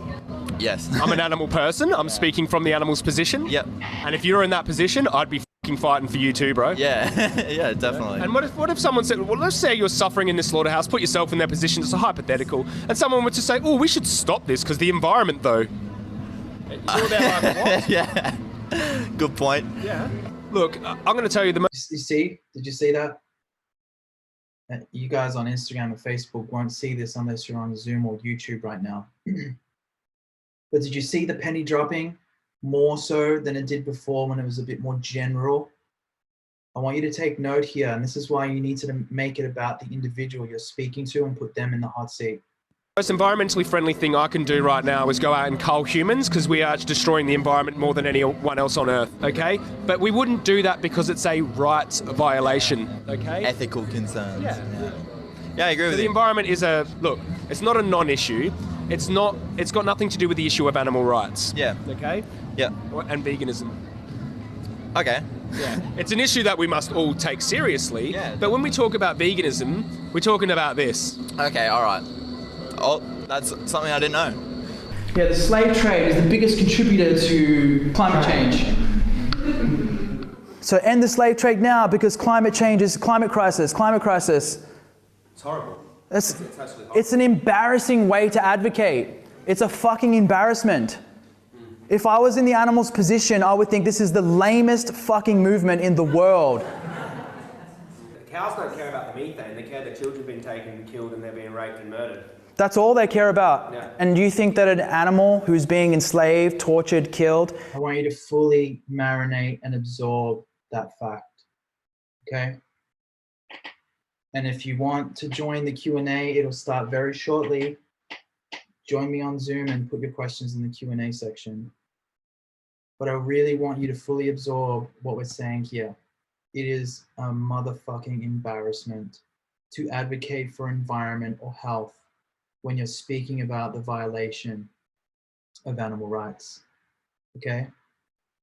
I hope that point has been made effectively for you, that you truly understand this. And if you don't, let me know in the questions and I'll try to help you. Would think that Joey is too direct or I'm too direct or we're too aggressive. I've been susceptible. Even the best of us in this fucking movement have been susceptible to this. So we understand what it's like to fall into this. I was in the Netherlands and I was doing outreach, and I remember this vividly. I was talking to a vegetarian and her friend was vegan, right? Two girls, vegetarian and a vegan. I'm talking to them, I'm already vegan. Yeah, I'm vegetarian. Yeah, no need to advocate to me because I already get it. I'm on the same page basically as my vegan friend, right? So I said, no, you're actually our target market. We're definitely promoting veganism to vegetarians as well, because vegetarianism hurts animals just the same as, you know, a meat eater would. She was so offended. What did I just say? Didn't I just say something that was basic and truthful? Yeah, not aggressive, not hateful, I'm not malicious at all. So offended though. How dare you? And her vegan friend takes her arm by arm and walks off. Don't worry about those vegans. Creating a divide between those vegans and I'm the good vegan. And in the moment I thought, oh, maybe I was a bit too savage there, a bit too savage. And I started doubting myself for real. Maybe I'm missing something here. And then I realized I'm speaking for the animals. If I was in their position, I would want to be spoken for in this exact way. So when you stop listening to the critics, which are usually vegans, and you start listening to the voice of the animals, it makes things a lot clearer.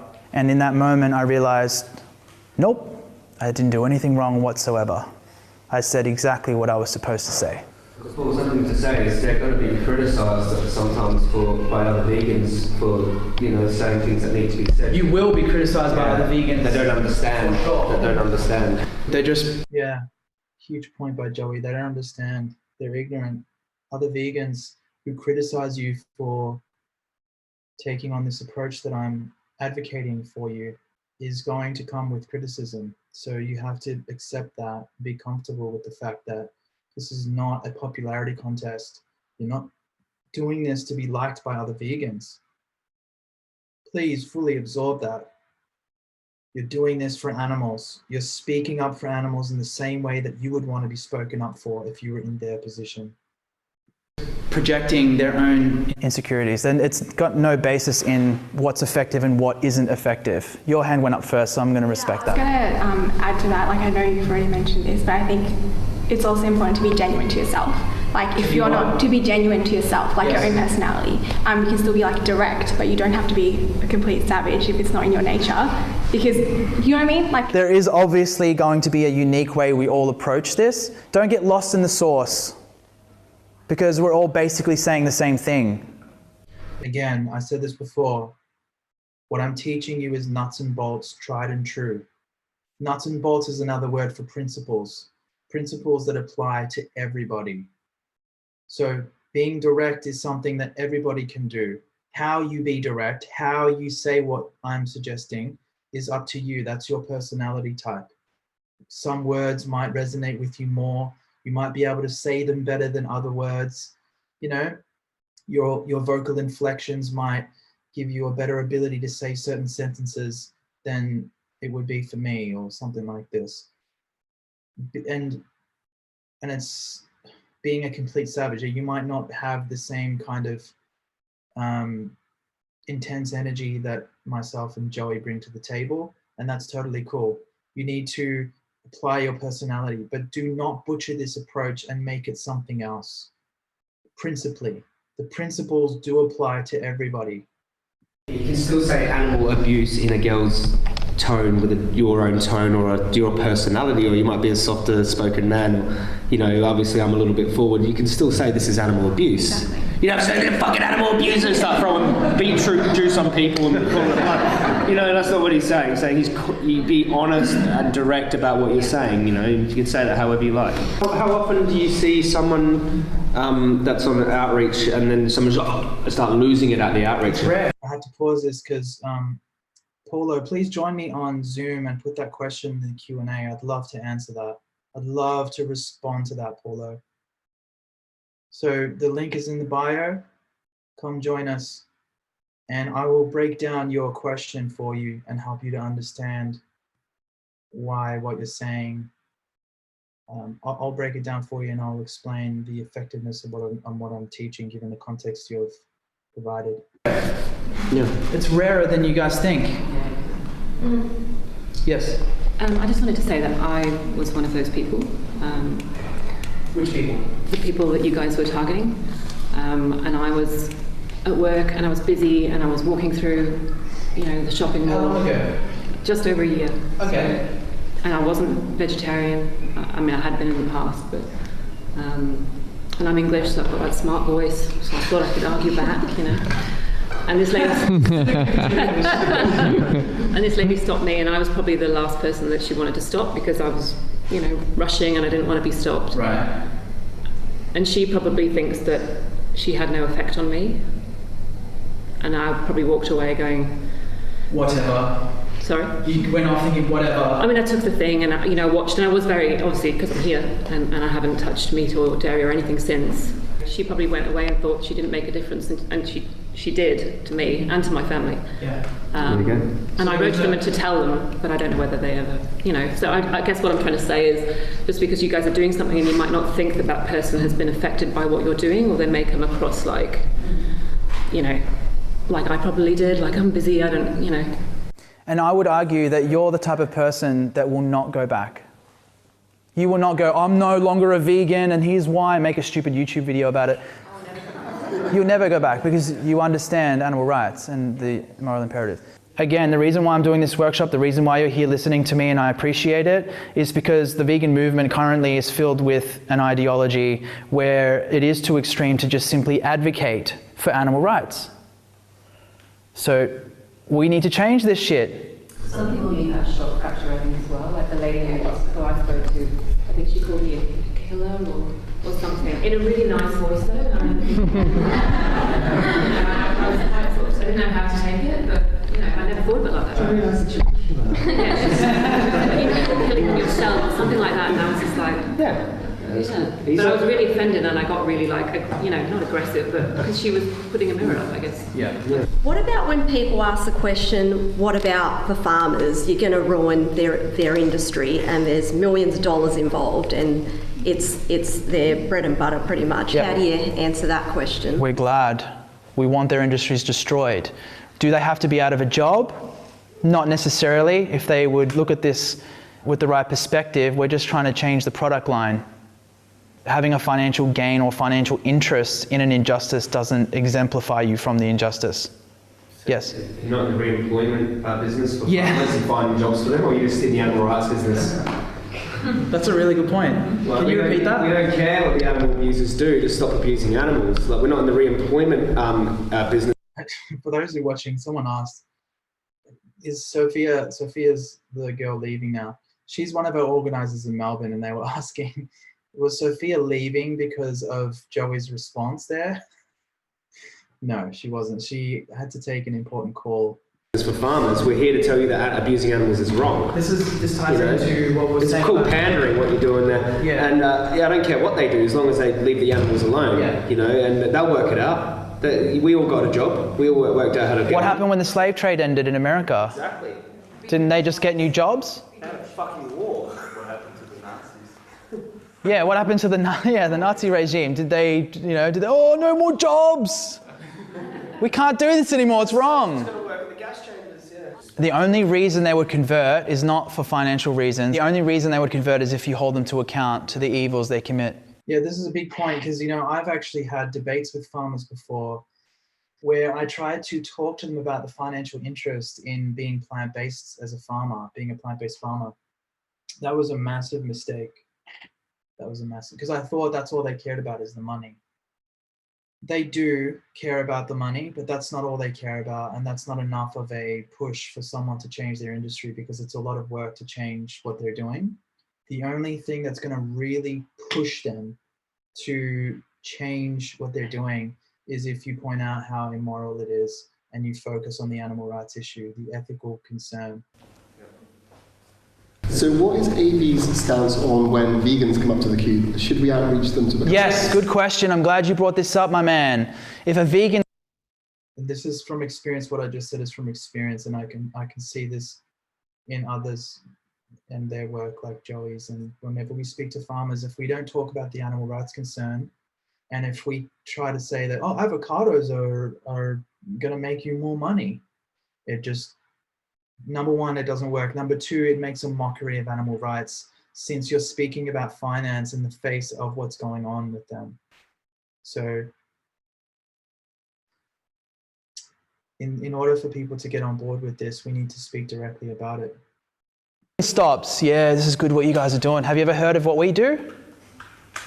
The idea from that point on is to hold them to account for why they're not taking action. Because we can have 1 billion vegans on the planet. If they're not taking action, we're not going to see a vegan world. If we had 1 million vegans on the planet that were all taking action, we would have a vegan world, because we're all taking action effectively. So vegans, what are you doing about this issue? No, you know that this is wrong, you have made the change, what are you doing to speak up about this? If they just say, oh, nothing, really living by example, well, how about you get involved with AV? What we do is we either stand in the queue or we do outreach, we speak to people who stop, give them a bit of a pitch about what we do, give them a card, tell them to look us up on the internet or to join their local chapter, and just say, if this isn't something that you find to be your style, just do something for the animals, please. Instill in them the accountability point, just like you would with a non-vegan, to do more than what they're currently doing, because everyone around you is still doing it and you don't say anything out of your own selfishness because you want to remain comfortable in your social situations. You're also guilty again. I think we'll wrap it up there. Thank you.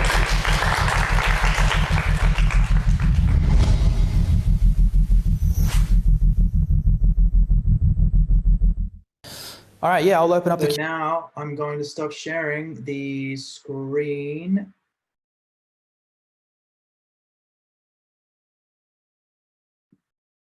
Stop share. Yep, and now we can start the Q&A. I'm going to tell some people to come and join us over on the Q&A.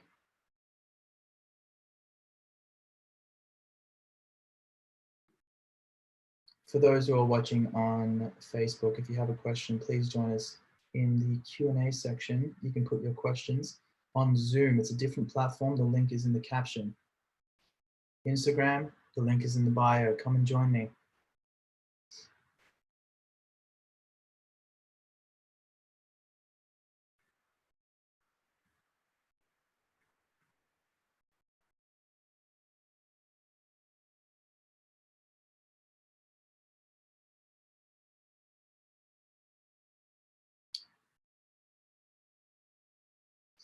All right. So what do you guys think so far? 26 questions. That's a good number. That's the day I was born.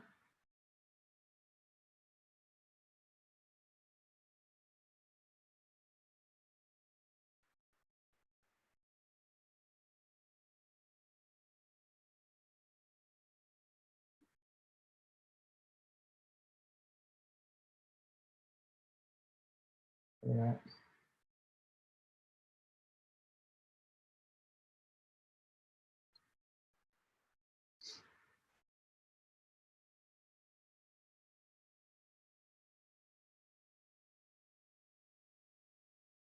Amy, yeah, please come over to Zoom and ask me that question there. I'd love to answer it. All right, let's get into this. So I need to just reduce the size of my screen so I can see what YouTube is also saying. But YouTube, also come and join me on Zoom so I can answer your questions on there. All right, so let's start from the very top. How do you talk to vegans about becoming vegan activists? In my opinion, being vegan is just the start. It is crucial to become an activist. I just touched on that in the Q&A, but essentially you're holding them to account for speaking up about this because they already know. So they know why this is wrong. So now it's about asking them to join us, to speak up alongside us, whether it's on the streets or it's in their lives in any way they see an opportunity to do this. So you need to just leave them with the moral imperative to say something and do something when it comes to this, to be effective and say something. Because if we have 1 billion people in the world who are vegan, like I was saying, it doesn't matter really, because if we're all not speaking up, it's not going to eventuate into a vegan world. We need to have, and we could have 1 million people who are all speaking up effectively, and we will have a vegan world. So please just don't let them off the hook either. If they're vegans, talk to them about becoming active, talk to them about being an activist and not just living on example, because this is not going to come to fruition. Animal rights is not going to happen. A world of justice for animals is not going to come about unless vegans are also speaking up.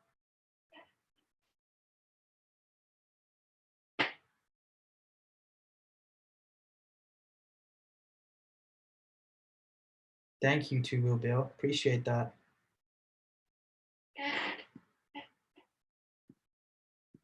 Why do you think that the truth is the best word to put on the cube? Have you ever tried? I already answered this before.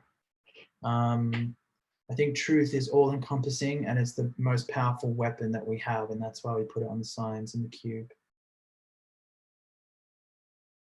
Thank you, Paul. These have been so helpful. I am back to activism and vegan after 22 years. Illinois. I've already answered this for you, JP. Nashville, Illinois.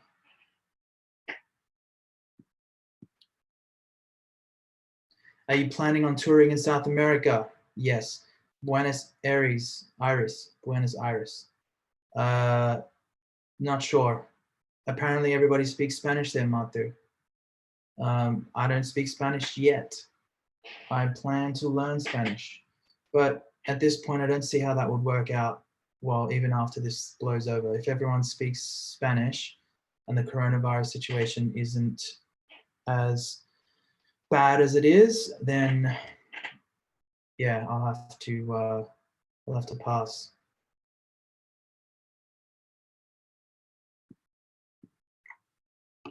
What do you say to people who say that we need to take care of humans first, otherwise nothing will change? And that how can we help animals when humans don't even give a shit about each other? Well, that's ridiculous because humans have rights. At least humans have some rights in place, don't we? Most, especially in the West, in much of the world, in most of the world, you know, humans have rights. So what the hell are they talking about? They have basic human rights. The most basic rights that we're asking for animals is that they simply aren't enslaved, tortured, and murdered, that they aren't exploited by humans. They're just left alone. And I would also bring up the fact that the human supremacist mentality that we are born into from birth is actually the first form of discrimination that we're taught, speciesism, where we get chickens and turkeys and pigs and cows shoved into our throats by our parents, you know, on our plates and into our mouths, and we gobble them up and then we swallow them. And this is the first form of discrimination we're taught because we think that this is completely fair game for us to treat others on this planet like this. Just because they're born of a particular species, we think it's okay for us to exploit them, to enslave them, torture them, murder them. And we normalize this moral corruption, and it becomes a cancer and it leaks into other areas of our moral system. And this enables racism, sexism, and any other form of discrimination more easily.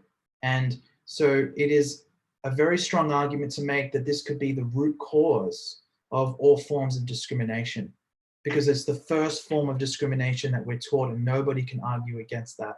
Since it's the first form, maybe that's how we normalize discrimination to begin with. And people can fight for human rights whilst also being vegan. So this is a stupid excuse if someone's saying this to you. What does that have to do with you being vegan? There's no deal with this first and then that later. How about you just do both? Being vegan is a non-action. You just have to pick the soy milk instead of the dairy milk. How fucking hard is that? Someone told me veganism is a first world privilege that most parts of the world cannot afford. You don't know how to respond.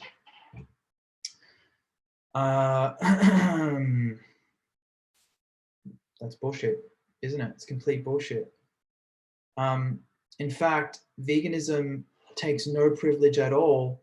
It is the least privileged thing that you can do, because what's really privileged is putting your life over and above the suffering and the death of animals by saying that, well, they're animals and we're humans. That's the definition of privilege, not caring about what's happening to the animals because it's not happening to you.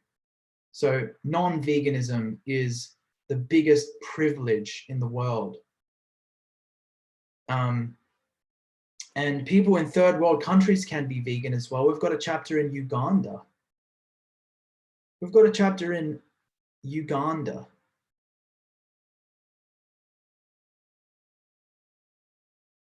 Right?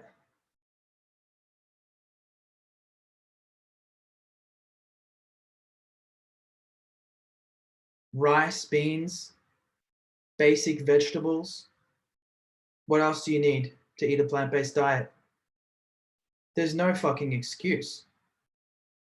First world privilege is an excuse for the person you're speaking to not be vegan. And by the way, you're probably speaking to someone in the first world.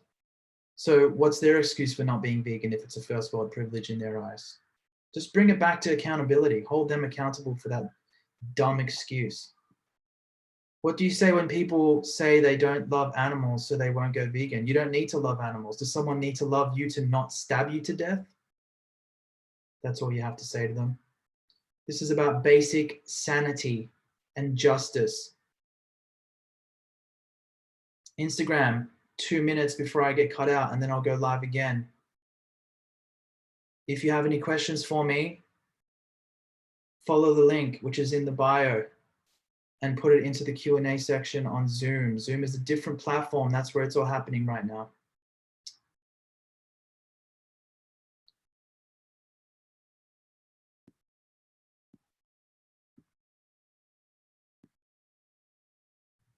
All right. I'm getting really confused with all these carnivore guys claiming incredible health. I'm 100% vegan. I just get confused. What's your opinion? Well, 100% vegan. I know what you're saying there, but there's no such thing as 100% or 90% or 80% or 70%. If you're 70% vegan, you're not vegan. If you're 99.999999999% vegan, you're not vegan. Because veganism is a very simple idea, very simple way of living. You either abuse animals intentionally or you do not, as much as practicable and possible. And it's that simple. The carnivore guys who are claiming incredible health, who cares? This isn't about health. I don't believe them. I don't care though, even if they are having incredible health. This isn't about health. How do they justify enslaving, torturing, and murdering innocent beings in order to be healthy when they can eat other things that cause health?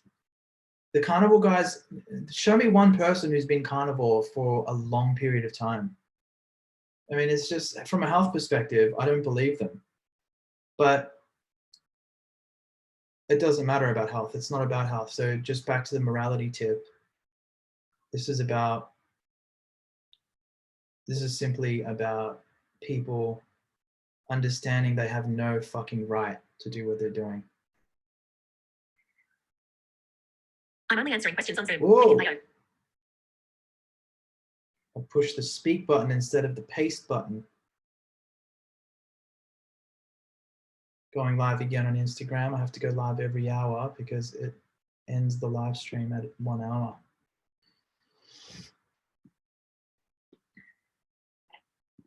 That's my opinion. What are my thoughts on non-violent direct actions, like demonstrations on the streets showing animal abuse in different industries with people? Well, that last part sounds like what we do. We show footage of animal abuse to people on the streets. What are my thoughts on non-violent direct actions? I think it's necessary. I think it's absolutely necessary. And I think that we need to do anything and everything to bring this to fruition. All forms of activism pretty much have their place. There's some that I obviously don't agree with. A lot of them, to be honest with you. That I don't agree with fully, I meant to say. But I agree with the intent. I agree with people being out there speaking up for animals. I just don't like it when people speak up for animals and make it worse for other people with the way that they advocate. And that's where my opinion comes in on it not being effective. But I think that nonviolent direct action is needed in this movement when done correctly. Can I explain why oil is bad for our health? Okay, but I don't want to get too lost in the health stuff. Oil is a refined, processed food product. Everybody understands that sugar is bad for you. Why is that? Because it's known to be something that is just 100% one thing. It's 100% sugar, 100% carbohydrates, and no other nutrient can be found in it. But when we talk about oil, people think that there are nutrients in it other than fat, but there's no sub. It's just 100% fat. People say, "Oh, omegas." The omegas you get in oil, you can get from flax seeds, you can get from walnuts, you can get from other things. And getting omegas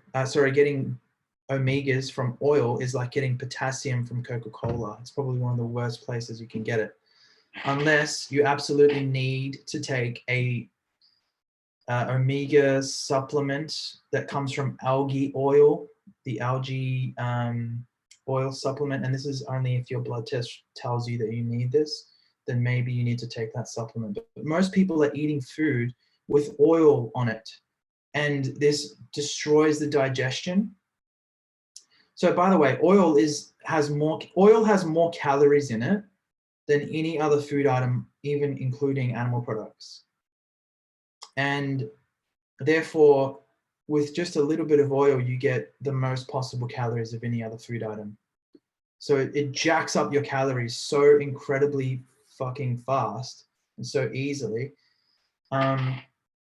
And the other issue is that it destroys your digestion, because when you're consuming carbohydrates or consuming anything and it's coated in oil, then your digestion won't be the same, because your digestive system is made up of cells. Each cell will be coated in oil. And when cells are coated in oil, things don't penetrate inside them as well. So you end up with indigestion, and you have bloated gut, and you just don't digest it as well. If you are not convinced by what I'm saying, how about you eat oil-free for an entire month? Cook with water and stock instead of oil. And I'm going to leave it at that, because I don't like talking about health too much. But I do have health knowledge, and I do like being healthy. I eat whole foods predominantly. But yeah, and I appreciate your question, because I'm doing this for you guys, for vegans. But I think you understand why I don't like to talk about health too much anymore. I don't want my message to get convoluted. As a yoga teacher, people who do care about health are around me. So the whole foods conversation is important for me to know about. Yoga people also supposedly practice ahimsa, which is non-harm. Yet they are not vegan. So in the context of yoga practitioners, animal rights still is the more important topic, as ahimsa is a part of yoga philosophy. My biggest pet peeve is our moral leaders, i.e. Oprah, Dalai Lama, the Pope, Deepak Chopra. Why did you put Oprah in that sentence? That's interesting. You know the type. Yeah, I know what you're saying. Leading non-vegan lifestyles. Can activists please start calling out religious and new age spiritual professionals for their bullshit? Impressed. I'm impressed with your energy.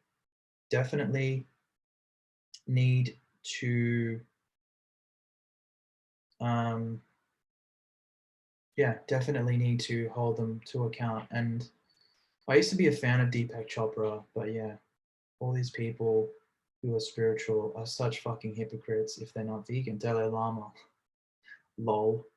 He says he's so spiritual, And then he's happy to butcher animals to death or have people do it all for him. And the way he tries to justify that, well, I mean, he has made quotes against it, but then he doesn't stick to it, does he? Even in, like with dairy and eggs and all that shit. Oprah. Yeah, they all need to be called out. And yeah, I agree that vegans need to start focusing on calling them out more and more.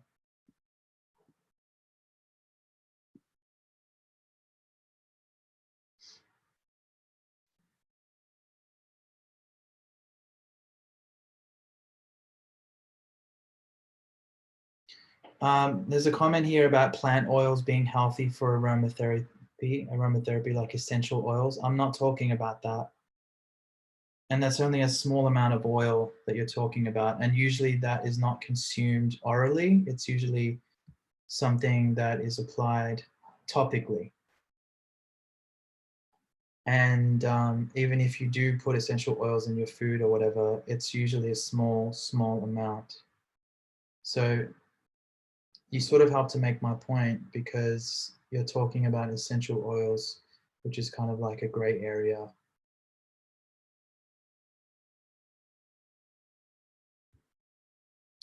Again, I don't want to argue this point. I just know this because I studied nutrition so much. But if you don't believe me about oils, just try it out for yourself. And if you want a reference to what I'm saying, Catherine, go and check out some plant-based doctors that will talk to you about oil consumption. There's Dr. Caldwell Esselstyn. Dr. Neil Bernard is a really good one. Dr. Michael Greger, nutritionfacts.org. And who else? And Dr. John McDougall.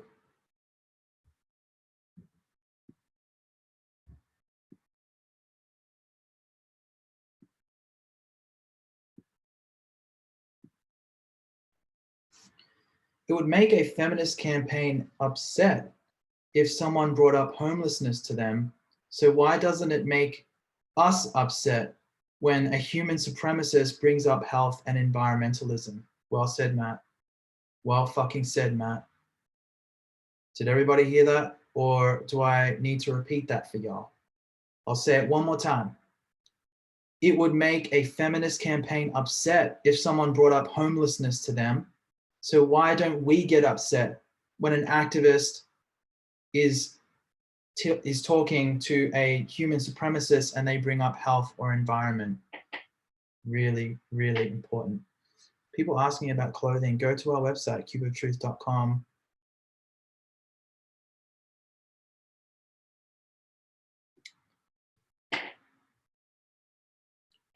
Yeah, Dr.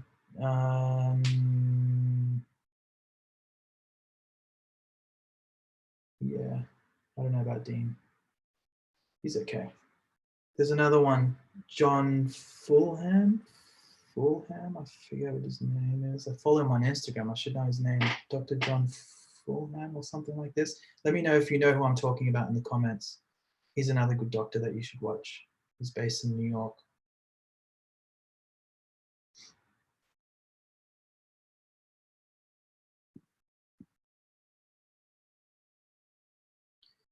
Okay, vegans usually state that plants are eaten because they have no brains or central nervous system, thus they don't feel pain, which makes it moral for us to eat them. But what about animals without the ability to feel pain and suffer, just like oysters, mussels, clams, or jellyfish? Where is the consistency for all other types of animals? Could you kindly elaborate? Those animals that you spoke of, oysters, mussels, clams, and jellyfish, they all have nerve ganglia. If you're saying they don't feel pain and suffer, they have nerve ganglia, which is the precursors of a central nervous system. We have nerve ganglia in our brain. And this means that there may not be sufficient evidence that shows us that they absolutely do feel pain, but we also don't have sufficient evidence that shows us that they do not feel pain. So it's better to err on the side of caution And besides, these animals are animals. This is a fact. And if you eat them, you're eating animal protein and you're eating animal body parts. And I think we all know that a jellyfish, you know, a jellyfish is alive and is an animal. And I mean, it's very obvious, but it's better to err on the side of caution when it comes to this. So this is why we avoid it. And we don't need to eat these beings. So why would we? For what reason would people be doing it if they don't have a biological requirement? We can just get what we're trying to achieve from eating those animals from plants. Therefore, it's better to just eat plants, morally speaking.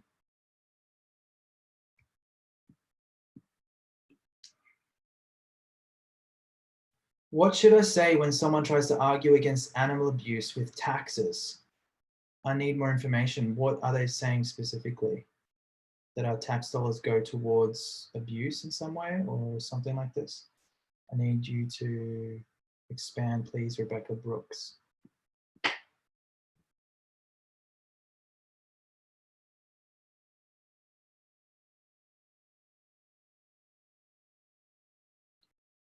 Micro Prisms, please, Prismus, come over to the Q&A, which is happening on Zoom. The link is in our bio. Just go to our profile, click the link, come over, and I'd be happy to answer your question.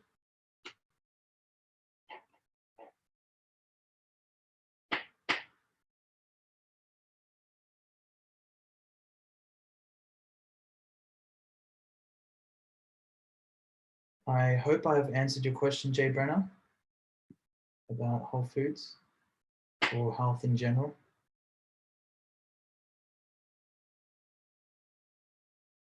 Is there anything to say to trolls that constantly send me pictures of meals with animal corpses on them? Do you think there is any point putting effort into waking them up? Yeah, but only this much effort needs to be put in because these people are closed-minded, obviously.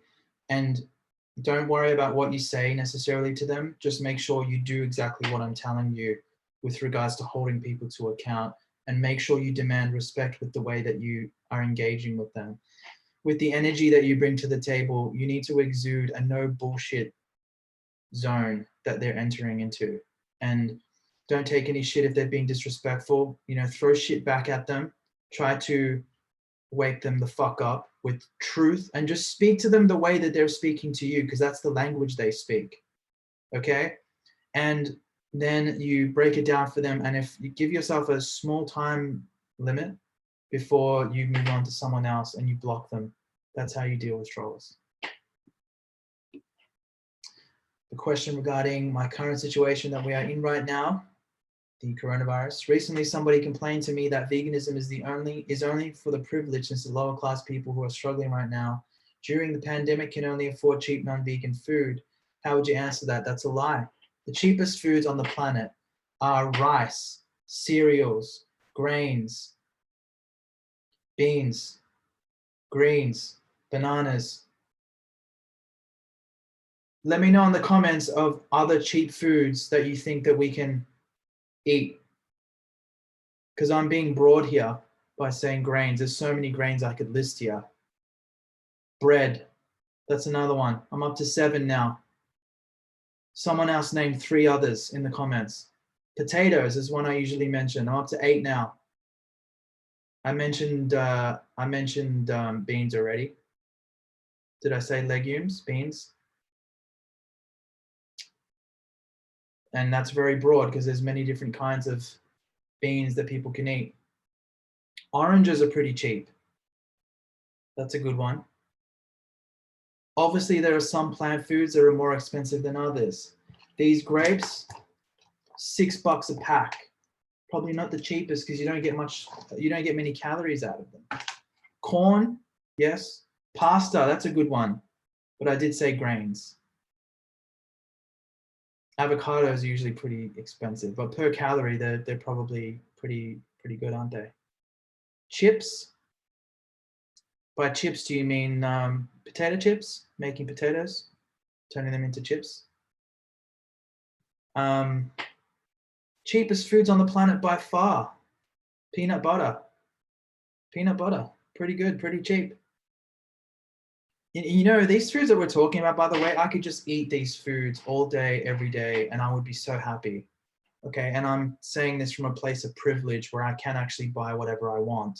But I would be happily eating this way if I needed to, even in a lower privileged circumstance. And this is a fucking excuse. You know what I'm saying? This is an excuse that people are trying to use to justify their animal abuse. Couscous, yeah, that's a grain. I did say grains. Popcorn, we did say corn. Nuts are a little bit expensive. It depends on which nut. Noodles, we covered that. See, cheapest foods on the planet by far. Staples in my house are beans, rice, legumes, potatoes for a family of 5, and we don't add junk into it. Perfect. Perfect. You know, it's actually such a beautiful gift I feel like the universe gave us to be vegan, to not abuse animals. And it makes sense because simple laws of nature are actually being broken here. They're being violated. Torture, enslavement, murder, castration. I did say torture already. Mutilation, torture. I'm pretty fucking sure that these are all violations of basic laws of nature. And so it makes sense that it's easier to be vegan in this world and that it's cheaper. It's actually really convenient as well. It's more convenient to be vegan because when you put yourself in the animal's position, you realize how convenient and easy it is for you to make the decision to be vegan, to do whatever you need to do to avoid causing them the harm and suffering that they're going through.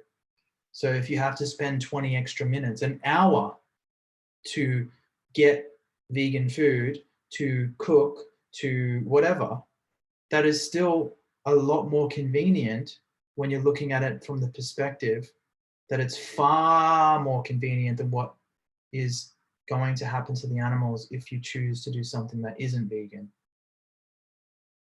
Perspective is all you need in order to see how convenient this is. Perspective is all you need to understand how cheap this is. Perspective is all you need to understand what other excuses there? How non-privileged this is.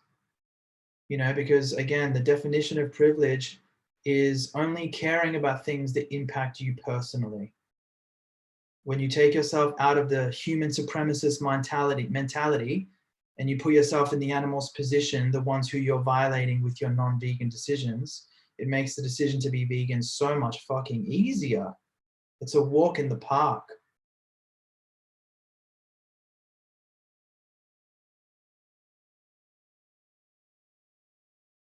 Moving on.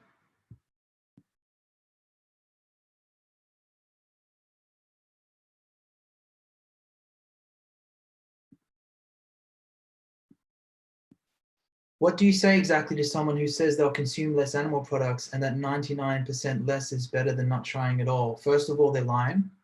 They're not actually committing to 99%. They're just saying that to you because you're vegan. So it's really like 10%, 20%, 30% at best. At best, this is me giving them the benefit of the doubt. But really, if you let them off the hook here, the reality is they're just going to go back to eating exactly the same way. And what do I say? That it's not one or the other. Why does it have to be one or the other? Why is it 99% versus nothing at all? There's the third option of 100%, which is the only acceptable version. You are either an animal abuser or you're not. There's no fucking shortcuts with this because you have to understand in the context of child abuse, would you cut out 99% of your child abuse or would you just fucking stop? What the fuck is wrong with people? This is the energy you need to bring to the table. You need to speak to people like this to wake them out of their programmed human supremacy. There is the third option, which is the only option, and there is no other alternative that you should be promoting to people. If they're saying, well, I'll go 99%, but if you keep advocating like this, then I won't go vegan at all, that's a manipulation tactic. They're trying to manipulate you to not speak directly about this issue because it's too ugly of a thing for them to face. Well, you're speaking for the animals. So don't be dissuaded by that. Keep going. Have you ever printed these common Q&A questions and provided them in a print or electronic form for people to practice? I participated in my first cube in NYC this summer, but had no experience with outreach. Thanks, Bev. We just reviewed my workshop, Bev. I don't know if you were here for this. I'd recommend that you go onto my YouTube channel, Paul Bashir, and you watch over my workshop that we just reviewed. It goes for less than an hour. And then you also watch the Q&A, which goes for roughly 20 minutes. Goes for 20 minutes. And then I also have the live streams from the 3 previous live streams I've done before this, and then this one will go up after this as well. You can watch those back if you really want to absorb the content, because I'm reviewing it, I'm breaking it down, I'm answering questions. So yes, it is in an electronic form. It's in video form. Go to my YouTube channel and you'll see them all there. It's a lot of content, hours of content that I've given you now. You can play it back as a podcast, absorb the information. It'll help you a lot more. Now I've got time during this quarantine. I'd recommend you do it.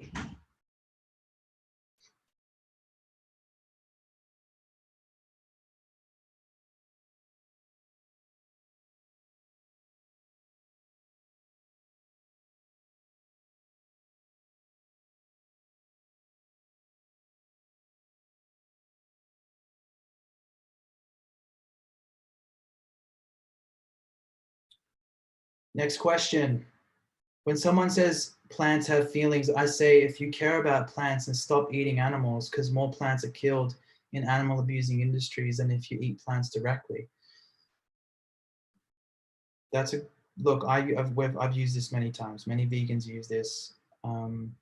My criticism, while that's a good response, and I've used this multiple times. My criticism on that is that people don't even believe this shit that they're saying. So I would go back to what I said earlier about not taking this kind of shit from people. People really don't believe that plants have feelings. Another thing you can say to people is, like if you want to deal with the objection, if plants have feelings, why don't we have a single group around the world that's dedicated to ending lawn mowing?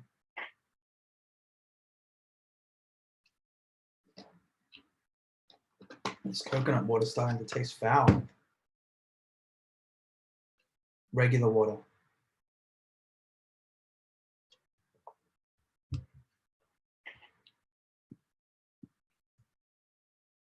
When they say that morality is subjective, bullshit. If you put yourself in the animal's position, is morality subjective, or is it just objective as fuck?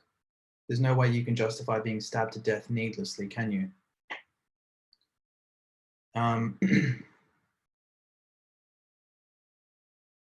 What's subjective about this is what I would ask people. Just test them on this, push them on this. Don't let them get away with this. Subjective.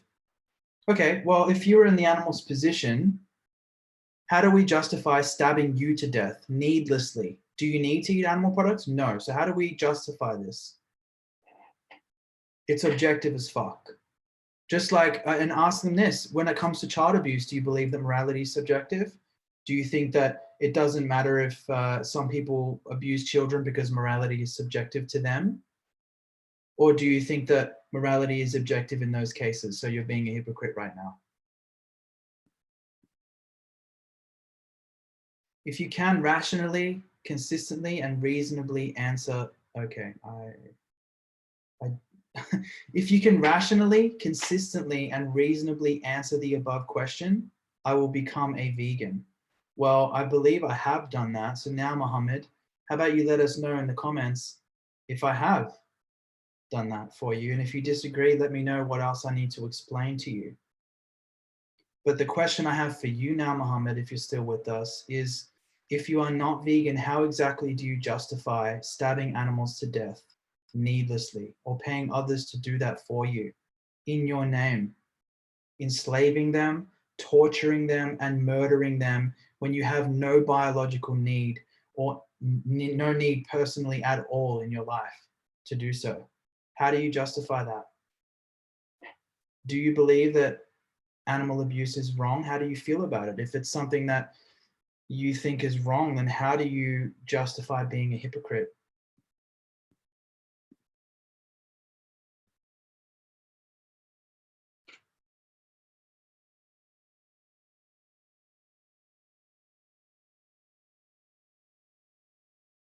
Thank you, Paul. If someone doesn't know enough about nutrition, which sources should we give them for information about nutrition on the plant-based diet? If they need it, nutritionfacts.org.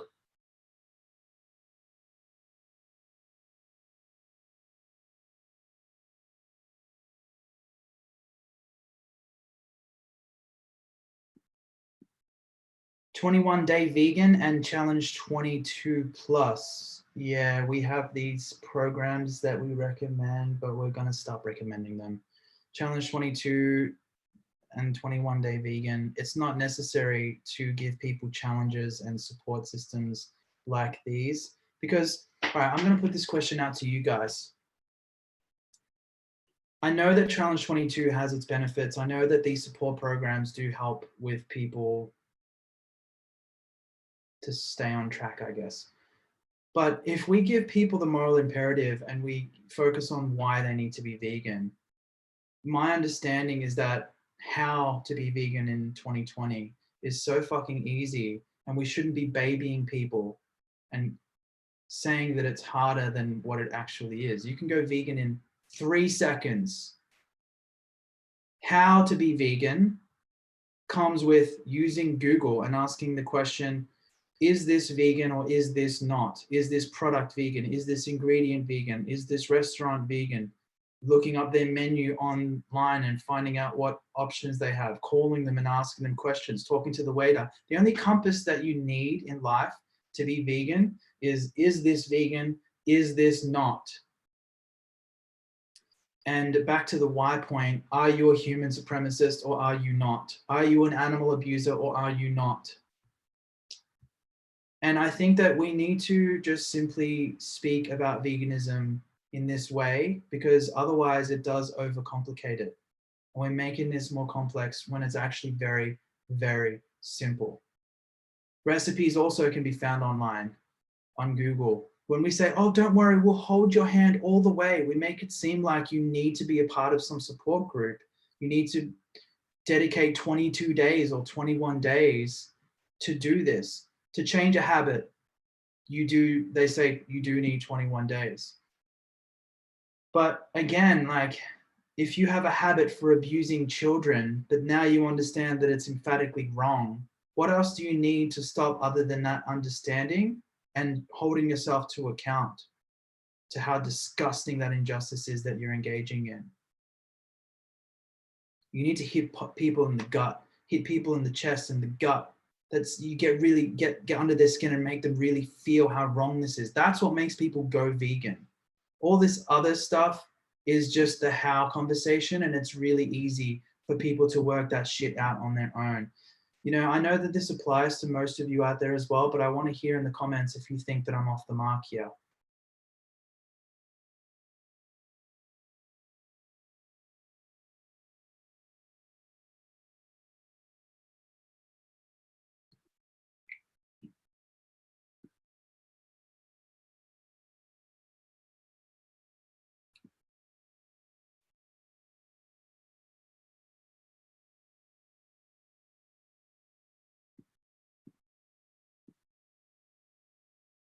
Hey, Catherine, come join us on Zoom, please. I'll answer your question over there. I met a man who worked in the northern parts of Siberia and told me that there were only animal products out there, not even veggies. Is it possible for him to be a vegan? if it's not possible to eat any plants, then no. Pretty simple, right? Is he lying though? Are they being intellectually honest with you? Or are they making excuses? Because what are the animals out there eating if they're not eating plants? And therefore we can eat plants. Yeah, so I don't know. Yeah, that's my answer. Hey, Paul. I answered this question yesterday. How do you cleanse all of the shit that you absorb from people on the streets? And I was talking about different things that I was talking about, like, yeah, just different things that I do. Go back and watch yesterday's live stream. I don't want to repeat questions just because I want to respect everybody's question who's come in that I haven't answered yet. And I did give you a pretty extensive response yesterday. It's in yesterday's live stream.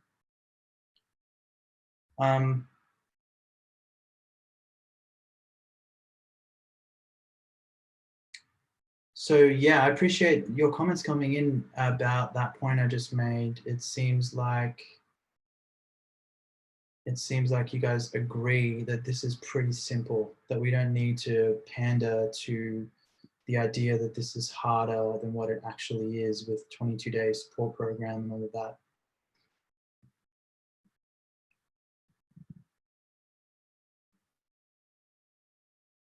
How do you respond to the food chain argument? Not necessary. You have no biological requirement. You're not part of the food chain. If I was to throw you into an area with lions, how would you fare? You're not top of the food chain. If you were to be thrown into the ocean, you would be mauled alive by sharks. You're not top of the food chain. Again, you don't have any biological requirement to consume animals. How do you justify abusing animals then?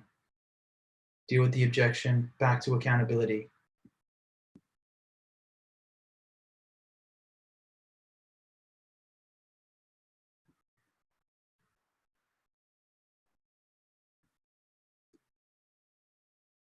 I live in a coop, and because I had put posters up for the release of animals on the bulletin boards, the personnel in the building invented a rule that prohibits the posting of any activism of any kind, whether social, politics or religion. What kind of text I could write to explain to them that this regulation should not exist, at least for animals, and what arguments, explanations should I include? They really don't want to hear anything about veganism. That's a very specific question about something I don't know how to help you with entirely, Renee, other than, I don't know if you're going to convince them, but, you know, maybe writing them an email and explaining how wrong what's going on to animals is, but I don't think they're going to want to engage in activism in that way. I'm not sure what to tell you. You might want to put up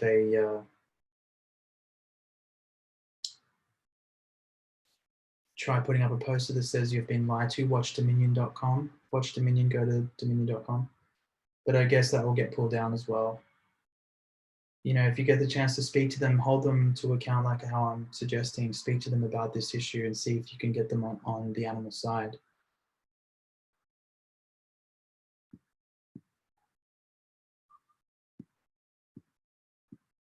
Have you planned touring around Asia? We have a pretty big vegan community in Philippines. It would be nice to have vigils and Cube of Truth here.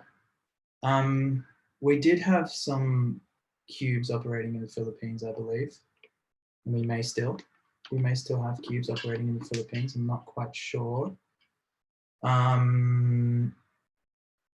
Yeah, I do plan on touring Asia. I'm responsible for setting up the first chapter in Asia, actually. The first AV chapter, it was in Chiang Mai, Thailand. The first activism campaign that was started there. And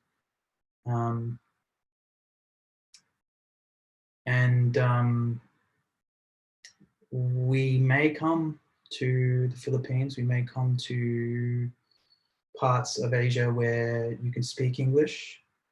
I might come to Bali and speak to people on the streets there as well. Yeah, I may do that. But if you would like to be a part of these kinds of activism events in the Philippines, then I would recommend going to our website, cubeoftruth.com. I'm going to type this for you. And search on there for local chapters in the map, in the location section. And then if there's nothing happening there, send us an email for how you can, so you can apply to be a AV organizer. Thank you, Kyrie.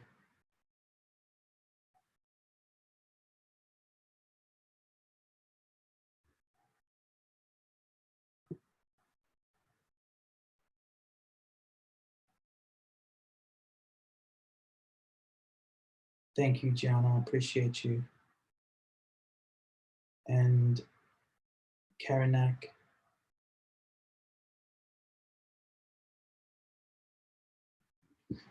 All right, moving on. How to address people who say that meat, eggs, milk, etc. they buy is from accredited true free range local farms and other humane certified labeled local friends paddocks which allow for natural animal rearing. Would you like to be in that animal's position? If not, then how do you call it humane? That's how I would address it. Pretty simple. You break through all of the bullshit pretty quickly with that, don't you?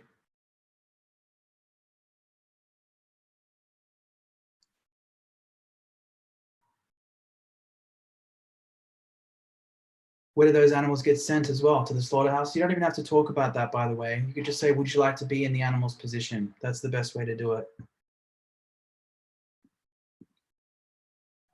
Who is my biggest role model in activism? I think you all know that one. Gary Yourofsky. But I have other role models as well that I look up to that aren't in the vegan movement. And right now, in the present moment, I look up to people like Gary Vee, David Goggins. Who else? That's about it for now. They're my three, the top three. It is time for animal.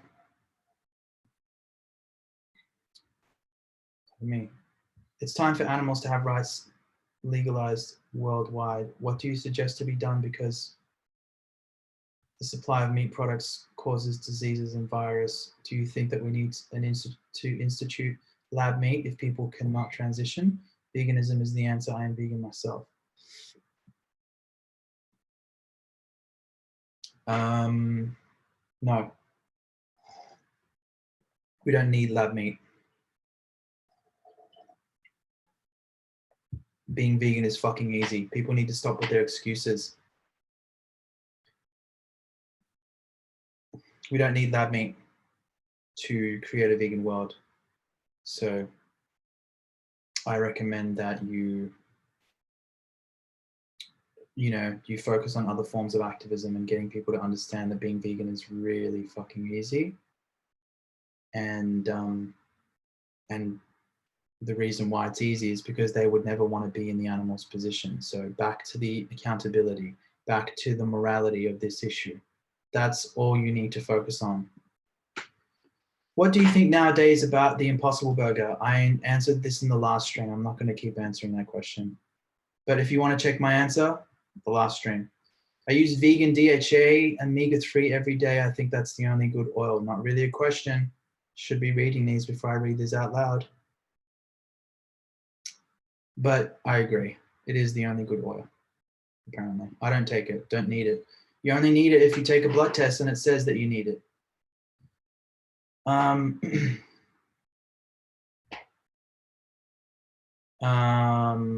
Cook with water and what? I hear salt, but I must be wrong. No, I'm saying instead of cooking with oil, I'm suggesting you cook with water. or a broth of some kind, like a vegetable broth.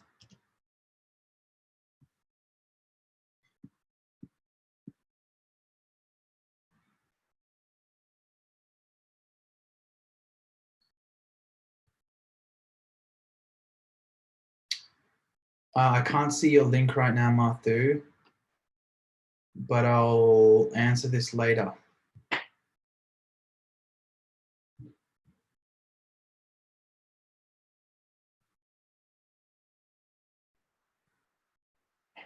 By the way, how would you deal with profit-orientated activists and even NGOs that literally purely base the profits on the main goal of building one-person vegan system lasts for them and have huge problem with this as a vegan activist? What would you suggest?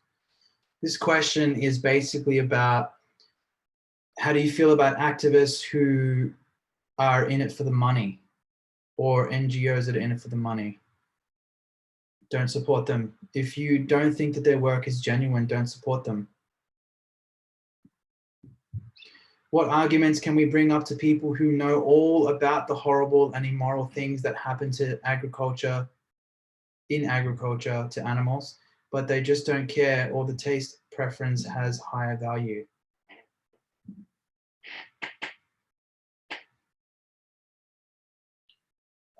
Do they truly know about how horrible and immoral things are? Have you put them in the position of the animals? Have you asked them those kinds of tough questions? Have you practiced everything that I'm preaching? If you have, and they're still going to remain a human supremacist animal abuser, then I would say you move on to the next person. I think she may be referencing subsidies from the government for animal agriculture and people feeling entitled to the products, yes? Don't know.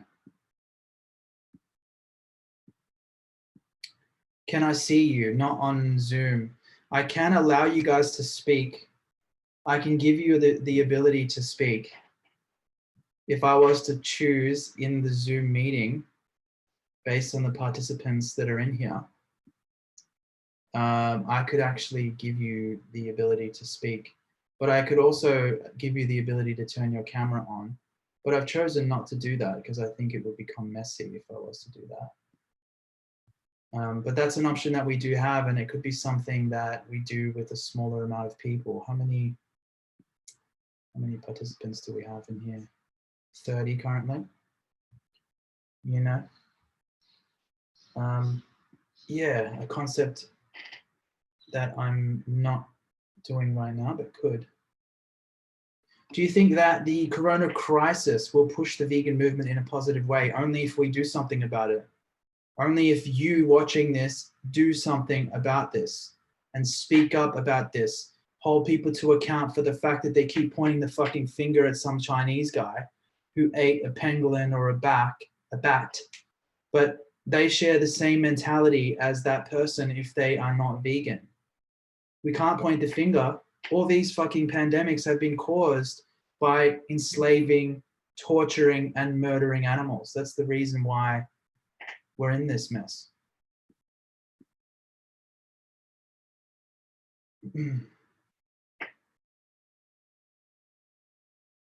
What are your thoughts on having a pet that eats meat and chicken? I have a dog and she mostly eats chicken, which is really not fun to buy.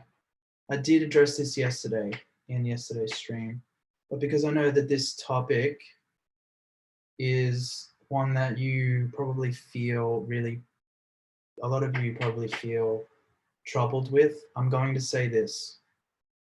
As a vegan, you have a moral responsibility to do all of the sufficient research. And please, before you jump to a fucking conclusion here and say, but Paul, I have done all of the research. Have you though? Have you truly? Because you're only lying to the animals that you enslave, torture, and murder, the industry that you're supporting, animal agriculture, and the animals who are subjected to violence in those industries. You're lying to them. They're the ones who suffer at the hands of your decision. If you're not truly, genuinely doing all of the research that you possibly can to see if it is possible or not for your dogs and cats. Dogs are easy. Dogs are super easy. Cats, from my understanding, I'm not going to tell you that this is absolute fact, but from my understanding, and I have lots of anecdotal cases I can refer to, I know for a fact that you can also have cats live on a plant-based diet. And cats just need a little bit more work, apparently. I know somebody in Italy who has 31 cats all on a plant-based diet, okay? I know, and this is, I don't know anybody with that many cats, so that's why I'm using that example, but I know many other people who have cats as well on a plant-based diet doing just fine. They're actually really healthy. Now, your cat, if they get out of the house, they might go and kill a bird. So you can't avoid that, can you? That's why you can't call your cat vegan. But you as a vegan have a moral responsibility to do the sufficient research to see if it is possible or not for your cat to live on a plant-based diet. If you don't do the sufficient research, you're doing a disservice to the animals. So don't tell me that you're doing all the research. I'm just trying to give you the moral imperative. Don't lie to me and lie to yourself, because you're only lying to the animals effectively. If you've done all of the things genuinely to find out whether it's true or not, and if and only if it is impossible for you to put your cat onto a plant-based diet, well then don't. At the end of a successful outreach, as I'm giving them the AV card, I finish up by telling them to do their homework, research everything and look into a whole foods diet, because you can be an unhealthy vegan. Is this okay? No. The terminology? No. Also, the AV cards now have less information. I thought the more resources they know, the better, right? No, Irene, this is a huge flaw and a huge mistake. You're conflating animal rights with health. You're not there to improve their health. That's not why we're standing out on the streets advocating for animals. We're standing out there to put the issue of animal rights on the table. Whether they go off and choose to eat a whole foods plant-based diet or not is completely up to them, and it's nothing to do with us. And we're actually going to be reducing the amount of resources on the card, because we don't want to give people the impression that you need to do all of this homework in order to understand what is very, very easy to understand. Hope that helps, Irene, but let me know. And Jesse, you think I give a fuck?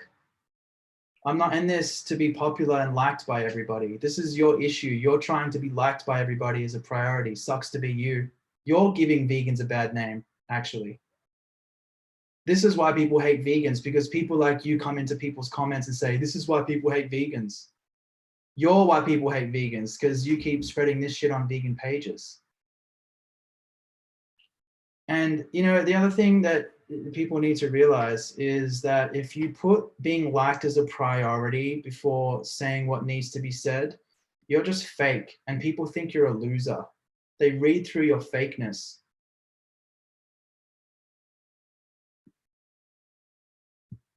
People respect the truth. If you want to be liked, earn it. Do the hard thing and tell people the truth. People will respect you and like you a lot more.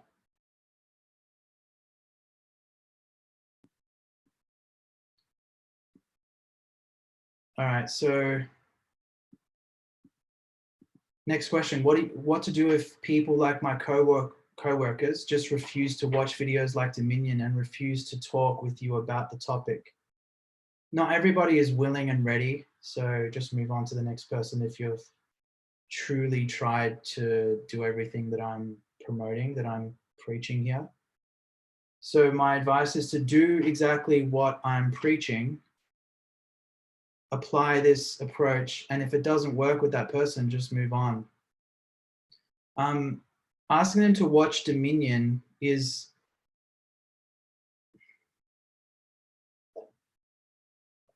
it's usually the last thing that people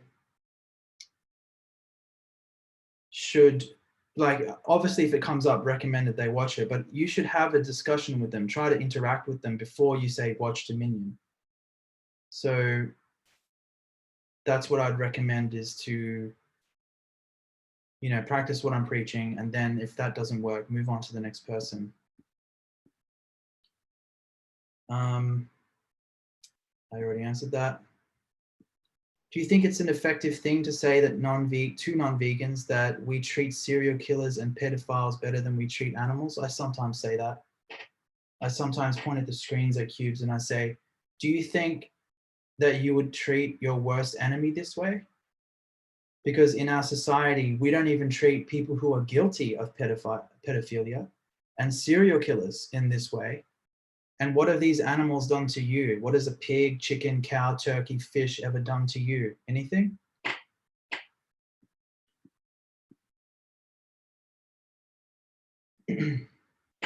I do volunteer work with a rescue organization, and that's all.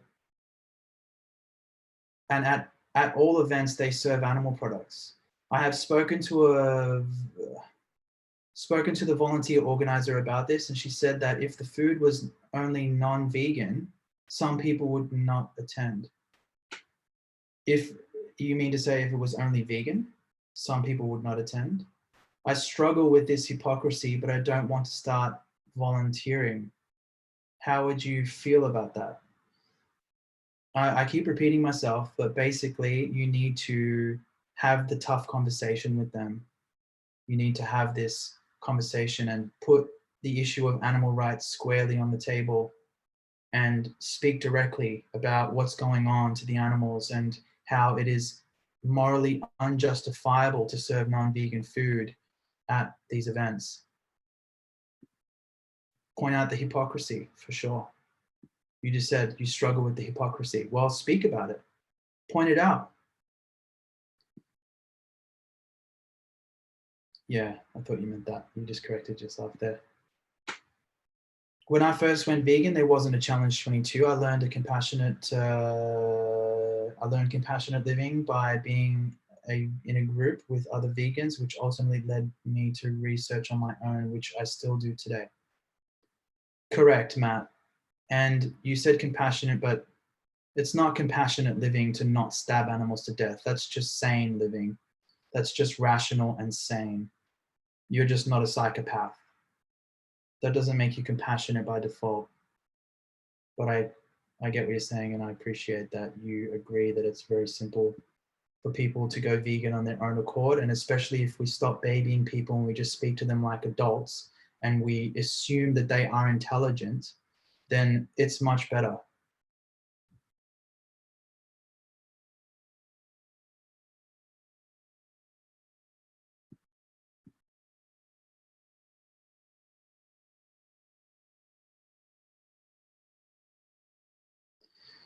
Hello, Paul. I would like to know, what's your suggestion where to go when you see complete apathy on people for the suffering of animals? How to connect when morals is no issue for them? Ask them how would they feel if they were in the animal's position. Put them in the animal's position. Would you want to not be stabbed to death, not be enslaved, not have your baby stolen away from you, not have fists shoved into your asshole?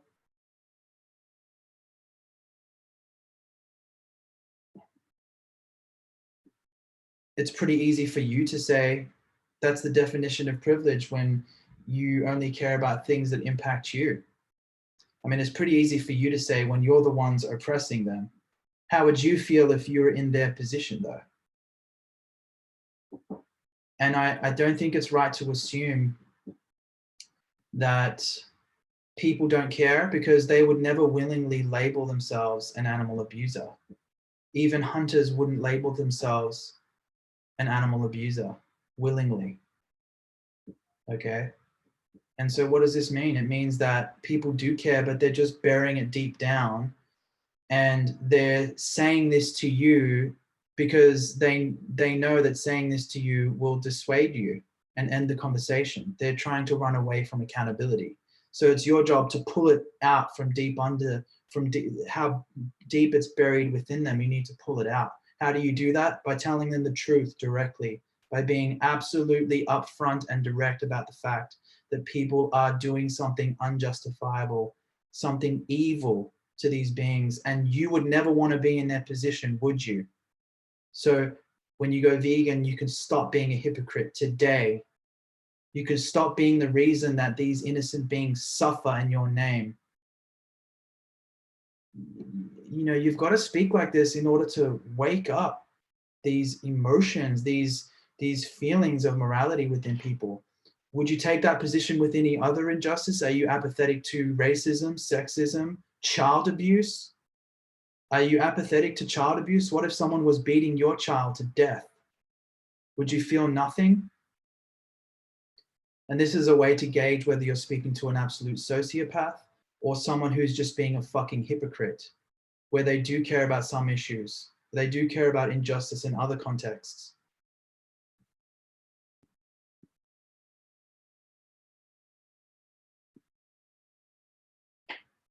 What do you say about historical explanations that humans have always been meat eaters and need it to survive? There's no biological requirement for us to do this in 2020. There hasn't been for a very fucking long time. We used to do a lot of evil things back in the day. When survival is the context, who knows what you would do in a survival context? You might end up eating your best friend, but we're not talking about that. Historically, there's an argument to be made that we actually ate plants through the Ice Age, through the colder parts of our history.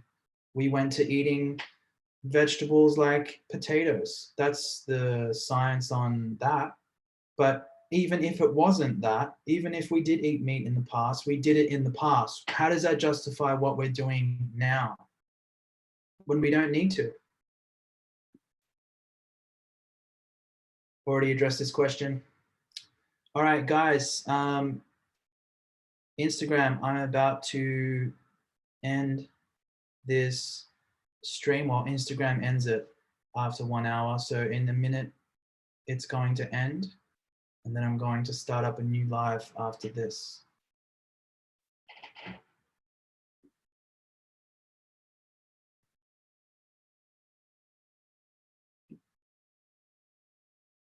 How can we advocate to people who make laws, have influence in food trade? I'm not in that business and that's not my line of work, but I would use my approach when you're speaking to people in these positions, politicians,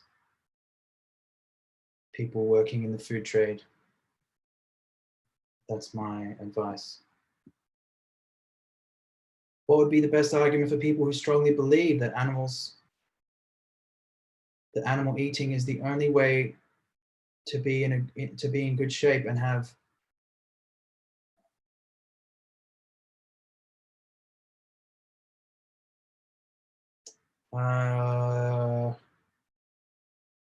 so people who think it's healthy, to eat animals, and that's why they do it. Tell them that they're wrong. Tell them that there are millions of vegans on the planet. Tell them I'm vegan. Say this. Well, I'm vegan. How come I'm not dead? My blood test results are fine. That's all you really need to say. You don't even need to get into the science. Well, I'm vegan and there's millions of vegans on the planet. How come we're not dead? Surely you agree that it's possible to be healthy and happy as vegan, right? Jesus Christ. I think I copied this.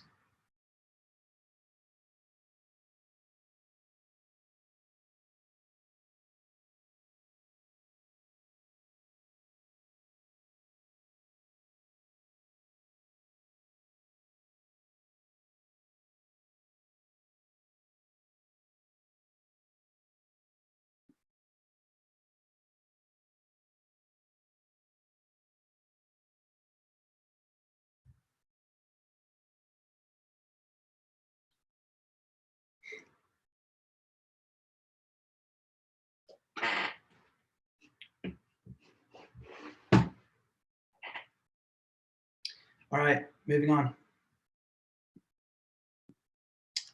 And direct them to nutritionfacts.org if you really think that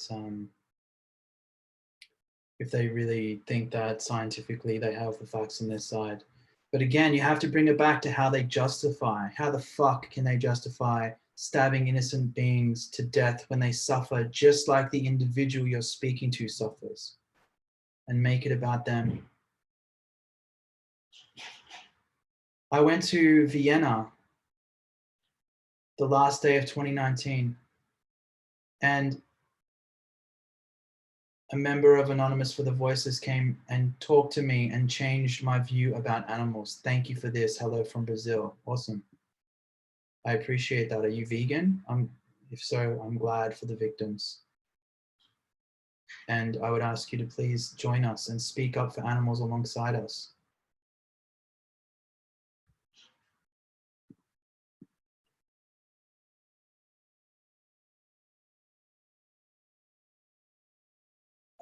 About cats and dogs, I believe I've answered that sufficiently. How do we start the conversation with a non-vegan? In general, or do you mean at the Cube? At the Cube, obviously, we only talk to people who stop. And then we engage with them by asking, would you like to know why we're here? In general, you could also say, would you like to know about why I'm vegan? Would you like to know about animal rights in the context of a conversation where it would make sense to do this? To open up the conversation about that though, in a general circumstance, there's different things that you can do to bring up the topic, but once it's brought up, you have to just focus on doing what I'm telling you to do, which is to hold people accountable for a very, very simple and easy to understand injustice that people can't justify, no matter how much they try, and they will try.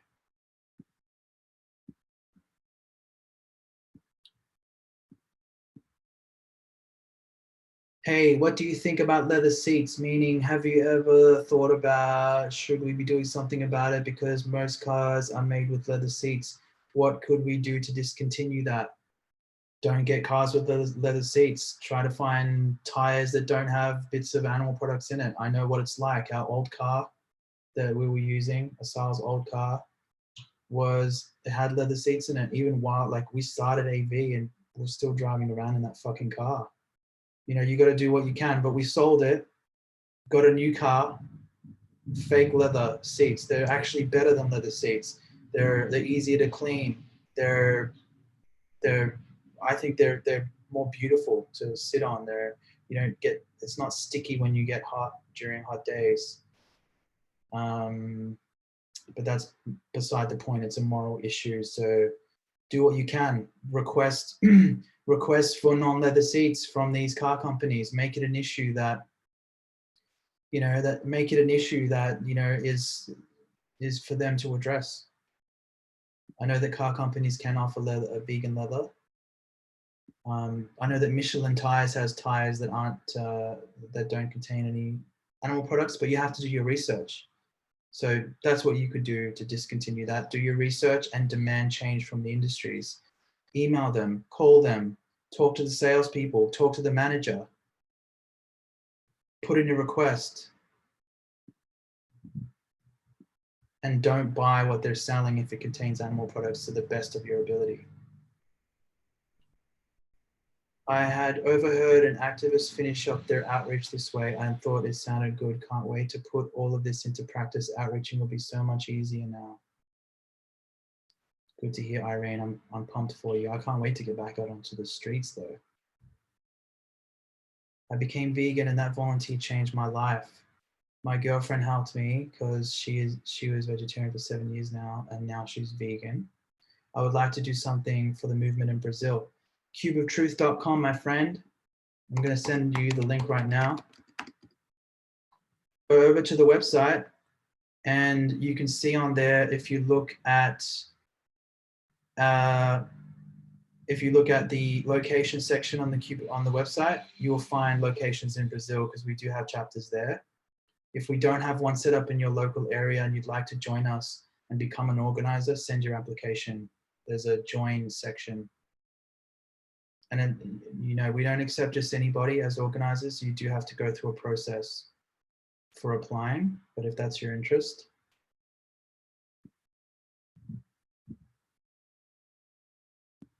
Okay, so I'm looking at this image now.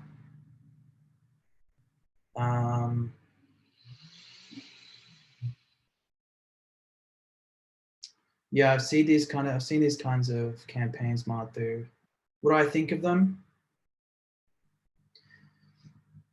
I don't know. I think it's good. I don't know if it's the best.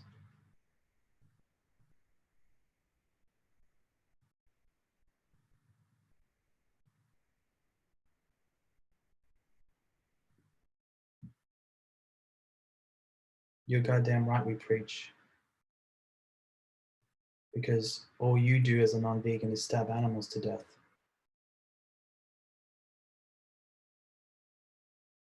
All right, I'm going to end this because we've got no more questions. I've answered 62 in this live stream today.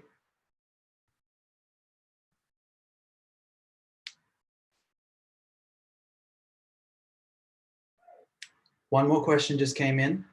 But if you guys want me to answer any more before I wrap this up, let me know in the Q&A section of Zoom. Facebook, come over to Zoom if you have any questions. I'm about to wrap this up otherwise. I see some questions, but I need you to put them in the Q&A section of Zoom. The link is in the caption. Instagram, the link is in the bio. Come join me. I am about to wrap this up though, if there's no other questions. Thank you, Patty. Appreciate that.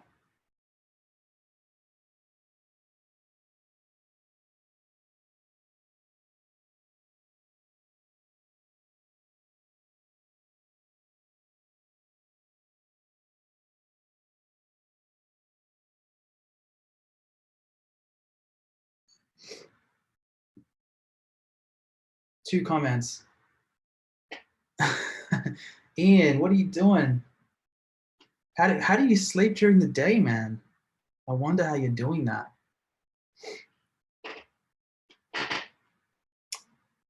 God damn, you're dedicated. Yeah, we have like 2 other streams after this, and I'm sure one fits onto your time zone. It must. Yeah, it does, because I'm doing one at 7 p.m. And I think that's on Friday, my time, which would be maybe Thursday morning, your time. No, Friday morning, your time, it'll be. Because you're in the UK, aren't you, Ian? So if that's the case, it will be an hour from now. So it'll start at 9 a.m. for you. See, I'm working out the time for you. So you won't have to stay up all night for it, but you will have to get up a little bit early for that. So you might have to get to bed on time. I appreciate it, man. All right, Jenny's asking, so I've been vegan for 4 years now. I really want to get involved into activism, but I feel like I wouldn't have self-control talking to people. So like, what would be some good steps on talking to people in general?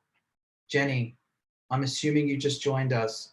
What we just did is we just reviewed, thank you, Katrina, appreciate you being part of this, is to go over to my YouTube channel, Paul Bashir, and I want you to watch the video that we just reviewed. It's my latest workshop. It's called Holding Non-Vegans Accountable. I want you to watch that back. Watch it as many times as you need to. There's a Q&A section to that. It's about 20 minutes long. You can find that on my YouTube channel. And then you can also watch the review, which is on my YouTube channel as well. It'll go up in less than an hour, which is going to be this exact thing that you're watching right now, where we review the workshop, we break it down, and I've taken questions to expand on it. And yeah, I'm going to